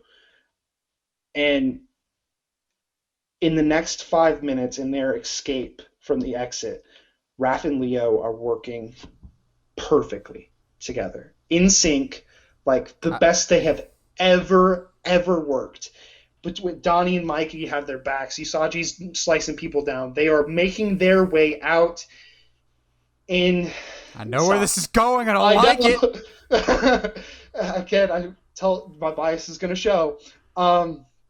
Shredder, in his fit of rage, he does not want them to get away again. They came into my house, and I will not stand for it. Punches a nearby Foot Clan guy, takes his spear, and hurls it as hard as he can. They're coming up to the door, and Leo yells, "Raph, move!" and pushes him as hard as he can, and the spear goes straight through the soft part between both shells, killing Leo right there. Oh, okay. Yeah.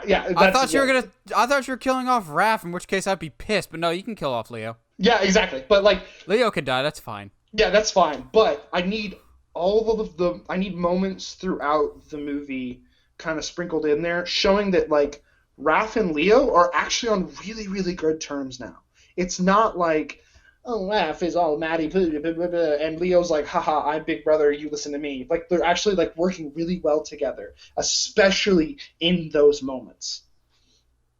So Mikey and Donnie, they actually show emotion, have rage, tears in their eyes, and they just start fighting. They blind rage. They just start fighting everything that moves.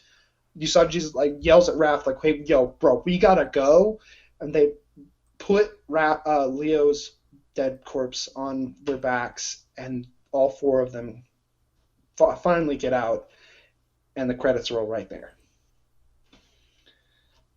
All right, how we doing on the second? You got any questions, answers, things you change for our first entry? I'm just glad it was Raph. You can literally kill any turtle but Raph. I know. I feel bad. I know. I feel dick. Yes, and I think that's Teacher's the thing. pet. I wanted Raph to have at least some sort of relationship with Leo that wasn't like you said, pretentious pet and cool bad boy. So, second movie, TMNT Cold Moon. Dude, this was hard. I wanted to. I was about to say, you've been crushing it with the names. Cold Moon sounds like some form of seasonal ale. It's the thing I struggled with was I wanted the Sun and Moon playoff, but I couldn't do New Moon for obvious reasons. It's a very different movie. Yes, I know. I would love to see. Kristen Stewart can't decide if she likes Michelangelo or Raphael Moore. No, I just don't know, guys. Stop! Oh my gosh. Team Raph or Team Mikey? Anyway. But she's still human. So I'm starting to notice a trend where my ending of trilogies are kind of they're more broad because. And you just like to kill people. Yeah, because I think death motivates people. It's not the last dead person we're gonna deal with. No, mine's pretty significant, but we'll get there. So, second movie, Cold Moon, whatever. I did Moon Rising or Lunar Rising. I went through 4 or 5 different ones, and I couldn't find a good one, so I just went with Cold Moon because it's a cold dead body. Shadow Shiver.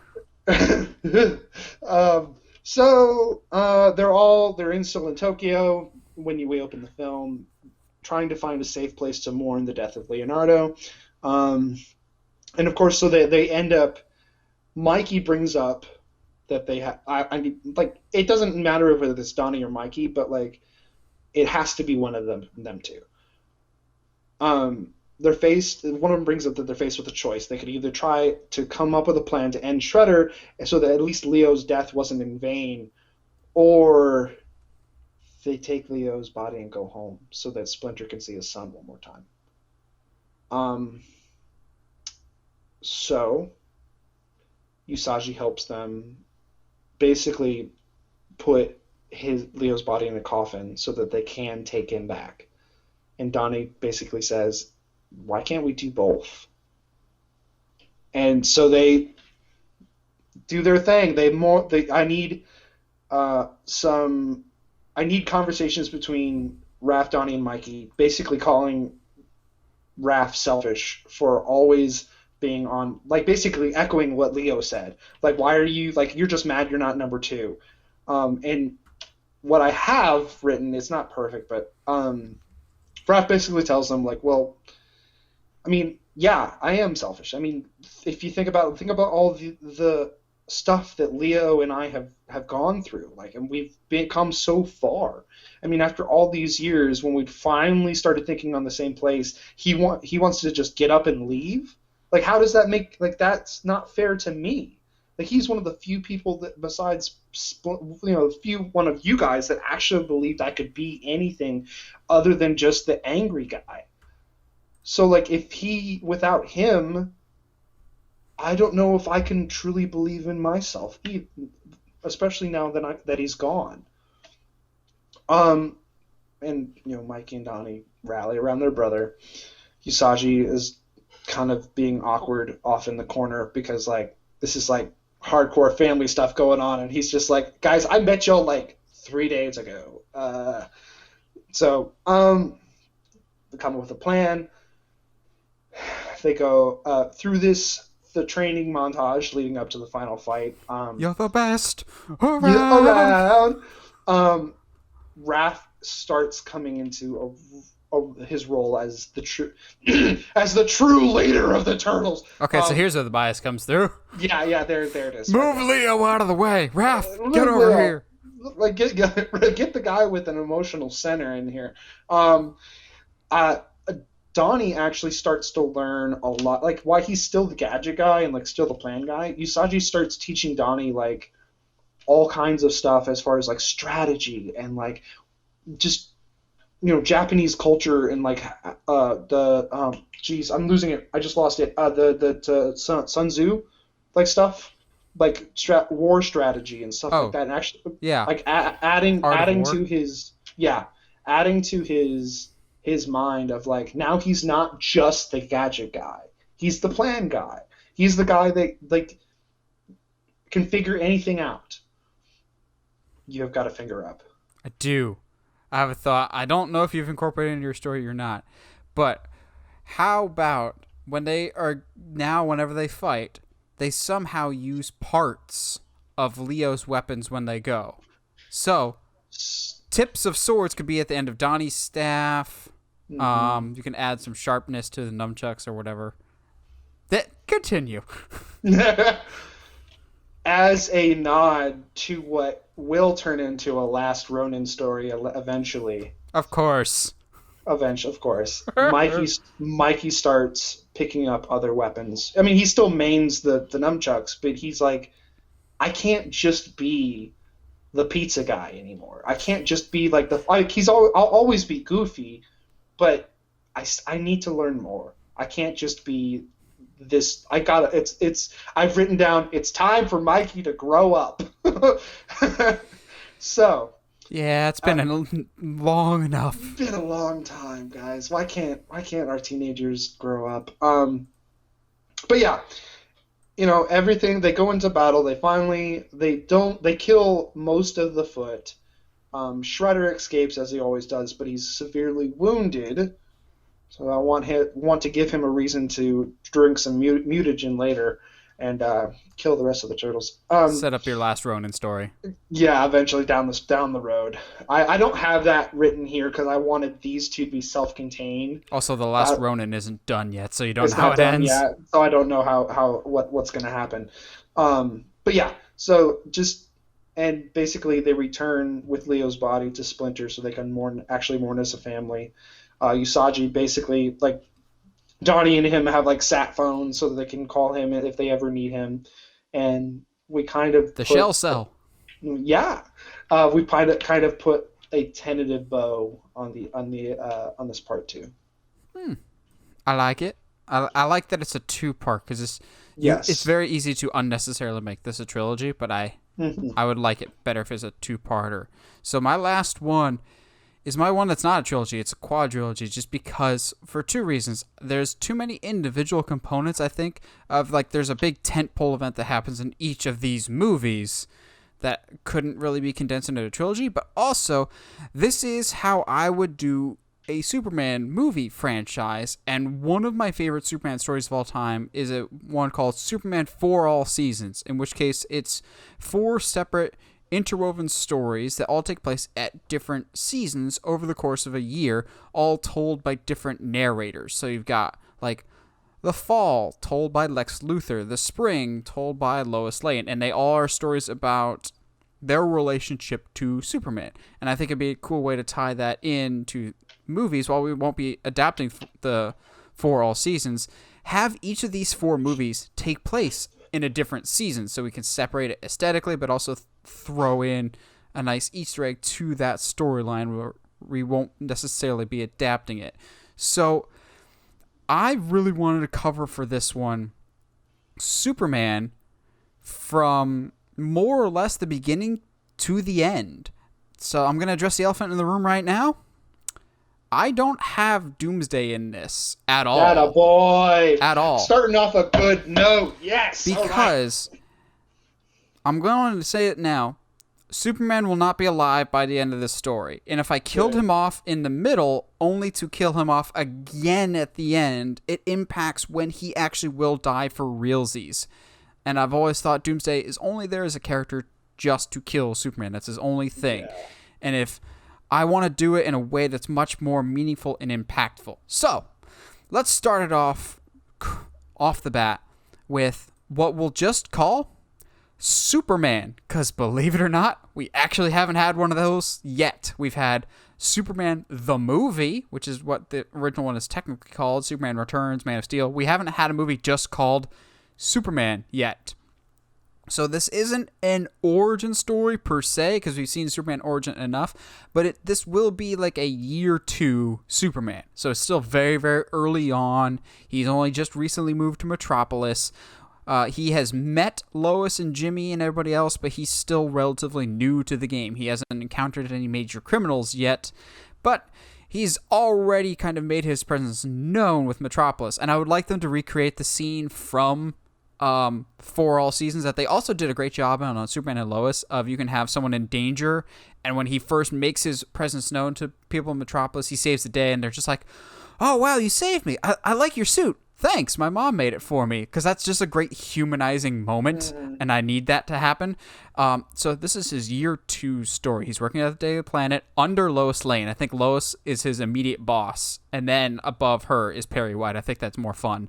And Jimmy will be an intern, and that's the only reason that really anybody that Clark will talk to Jimmy is because no one looks at Jimmy whatsoever. But our main villains for this will be Lex Luthor being the brain, but also we'll have Metallo as the main driving force, as more or less the heavy for Lex Luthor, because I like Lex more as a cerebral villain. I don't mind when he gets in his big mech suit, but I like the idea of him giving the technology to somebody else, and then if Metallo gets caught or whatever, Lex can still be like, he stole my technology from me. I didn't do this. I'm here to rebuild Metropolis because I'm a good politician. And so Clark doesn't know what kryptonite is yet until he faces Metallo. So you've got that old-fashioned... If this is your most straightforward of all the Superman stories that we're going to deal with, of just punchy, but also good character moments. We're going to focus a lot on the character of Clark, because I feel like the character of Clark Kent has been overlooked in Superman movies in favor of the Superman stuff. Of, if you're going to care about a Superman, you have to care about Clark, because I always say Batman is the true identity. Bruce Wayne is the mask. Superman is the mask. Clark Kent is the real person. So in this, we can have the growing relationship between Lois and Clark, and it's your stereotypical superhero movie. Then we move on to the next one, which is where it gets fun with Brainiac. So we're going to have Brainiac more or less kind of do for Superman what Winter Soldier did for Captain America of, you can't fight technology. The reason Winter Soldier works is it's basically, we've infiltrated everything and have for years. It's the internet is the big villain, kind of to a certain extent, in Winter Soldier.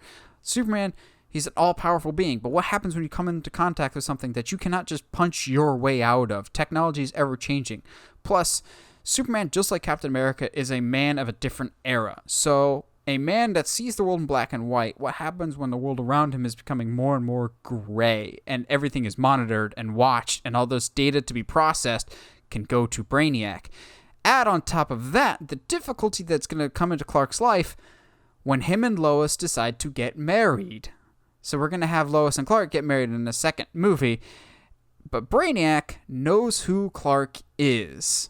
He's basically, I'm here to collect the worlds, just like I did with Kandor, just like I've done with so many worlds before. I will collect your world, and if you try to stop me, Superman, the world will know your secrets, Kal-El, all of them. They'll know your Kal-El, they'll know your Clark Kent, your world will be finished, because Brainiac will outsmart his opponent. Superman is not, he's not an idiot, but he was grown on a farm. He's not going to be the smartest guy in the room. But he has to figure out some way to outsmart Brainiac as opposed to just punching his way out of every problem that comes his way. So when he eventually gets that taken care of, he is able to face off against Brainiac one-on-one just in time for his wedding. We think we have a happy ending. But Brainiac had a contingency plan. Of course he did. And he left all of the information that he collected in his ship on one drive that was sent to Lex Luthor. End movie there. And we'll just kind of stick a pin in that one for later, as their next movie is going to be called Superman, Son of Sons, in which case we will witness the birth of Jonathan Kent. Now, I've said I'm not the biggest fan of Jonathan Kent. I'm not the biggest Superman as a father idea, but I think having him kind of go through this whole life cycle of, we've seen him in an early career, now we've seen him married, now we've seen him as a kid, we can see this character change over time. We can see him grow up from a young man to a full-fledged adult, and I think having him be a father kind of changes that dynamic, especially when it's a newborn baby, especially when the baby itself is being threatened, maybe by a Luthor-enhanced being that can absorb powers, also known as Parasite. So Parasite, basically, for those that don't know, Parasite can absorb the superpowers of whoever he touches, whether it's Superman, the Flash, that he can absorb their energy. That's how he survives. He has to feed on other people's superpowers. So, what if Jonathan Kent, the son of Superman, is even more powerful than his father, and Parasite just wants to feed on this being? Well, maybe Parasite needs some help, but everyone is just like, no, Parasite is too dangerous to be worked with. He's going to just basically eat us alive. Well, what if there's someone that's as powerful as Superman that can't be drained of his power because he'll just keep replenishing and would be stupid enough to team with Parasite? Yep. Parasite is teaming up with Bizarro. Yay! Because Bizarro, in and of itself, he's not a bad guy. He's just an idiot that's easily persuaded. And I think it would be kind of a fun parallel of Superman has a newborn baby, and he's fighting a criminal who has the intelligence of a newborn baby. And so it's like, how do I treat this person? How do I kind of convert Bizarro?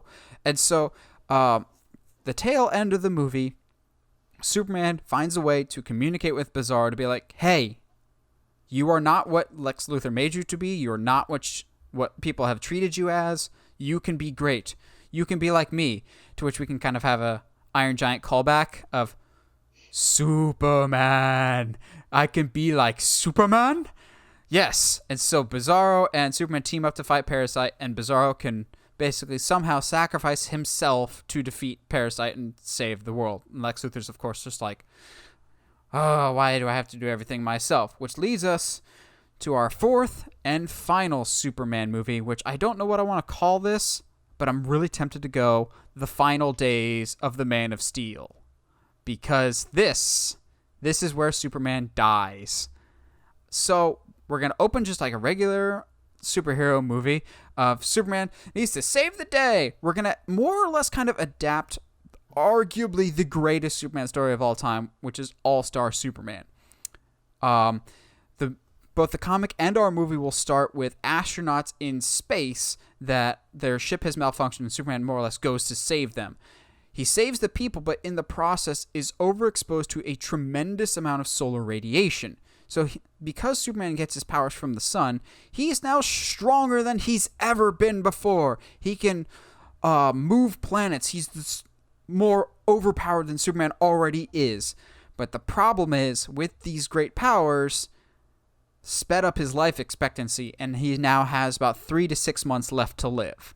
And now he has, so this is 8 years after the last Superman movie. So he now has a small boy at home, an 8-year-old son, and he now more or less has to shift his priorities from, I'm saving the world, to, all right, I need to get my affairs in order for my family before basically I'm no longer around. I need to let other heroes know that, hey, I'm not going to be around forever. And the main villain for this one will be Lex Luthor. It's our final. Lex Luthor started this. He's got to end this. He's not going to have any supporting villains. But this time he's using the information that he got from Brainiac in the second movie to basically draw on all of Superman's weaknesses, going, okay, I've had it. I'm getting older. The older I get, he still looks exactly the same. This is not fair. The world needs to idolize me. And if they don't deserve the world they live on. So he's going to basically be a nuisance to every path that Superman takes. If we want, we can bring back old Superman villains just to kind of be a Superman's greatest hits, or bring in some characters that maybe we haven't seen. It's hard to say. Maybe bring in Mr. Mxyzptlk if we really want, but make this the best of Superman, basically. Like, if we're going out with a bang, and we can finally have, now of all times, Lex Luthor in the green and purple suit going head to head with Superman, and see, okay, are you as good as you think you are, Luthor? You say you can beat Superman. Can you? But now, of course, that Superman is stronger than he's ever been, he easily dispatches Luthor, to which Luthor brings one last big gun. He, using some technology that he got from Brainiac, he basically turns the sun into a dead star. Luthor kills the sun. And of course, as we know, because science, if there's no sun, we die. The world becomes a frozen tundra. To which, this is going to come off as fan service, but believe it or not, this movie came out before All-Star Superman, so I kind of think All-Star Superman stole from this, the best Superman movie of all time, The Iron Giant. Now that Superman is stronger than ever, he realizes, I have enough solar radiation within me that I can restart the sun, but it's a one-way trip. I ain't coming back. So he goes to find Jonathan and Lois, and here's where we really just get the emotional gut punch of, I have to tell my son, I'm gone.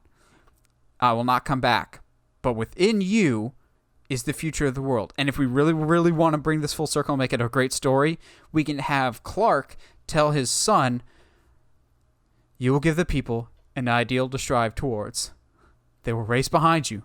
They will stumble. They will fall. But in time, they will join you in the sun, Jonathan. In time, you will help them accomplish wonders. The exact same speech that Jor-El gave him, he gets to pass on to his son. And just like Iron Giant, he's going to fly up and away and into the sun. I think it's also a perfect metaphor for how Superman, powered by the sun, gives new life to the sun again, thereby giving us life. Like, the allegory that All-Star Superman presents is so perfect for an ending of Superman. Not beaten to death by Doomsday. He literally gives life and lifts us up and is the the light and the hope that the world so desperately needs. And if we really, really wanted to wrap things up, we could do 15 years later, in which case Martha is still alive and knits Jonathan a special suit. His first suit to honor his father's legacy, the new Superman, Jonathan Kent. Nice. Yeah. I think I'd call the last one either Superman Supernova or Black Hole. Oh, I like Supernova. That's good. Just because, like, the idea, the concept of like, what a supernova is and stuff. So, anyway, but yeah, no, like, good stuff, man. I appreciate any story that involves killing Superman that doesn't have Doomsday in it.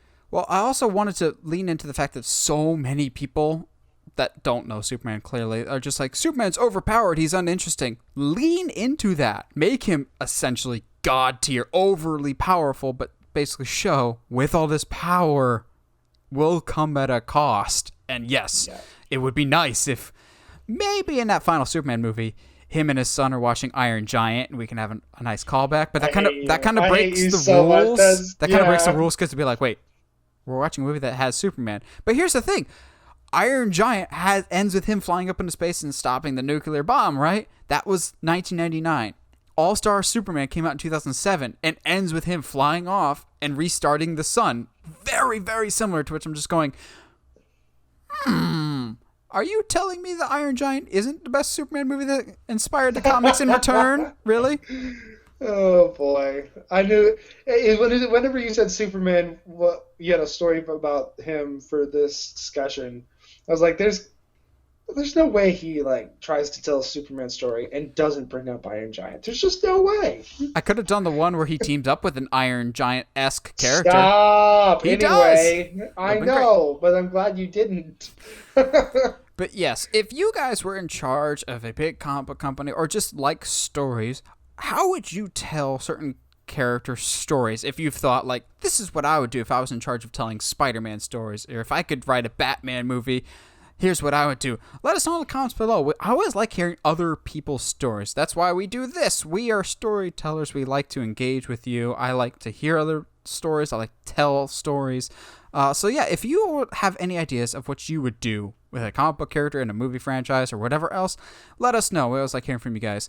And as always, if you like what you hear and you want to hear more, subscribe to us on whatever platform you're listening to us on, whether it's iTunes, Spotify, Google Podcasts, or YouTube. And if you haven't already, subscribe to us on YouTube at Uncharted Media. And as always, stay sharp, movie guys and gals.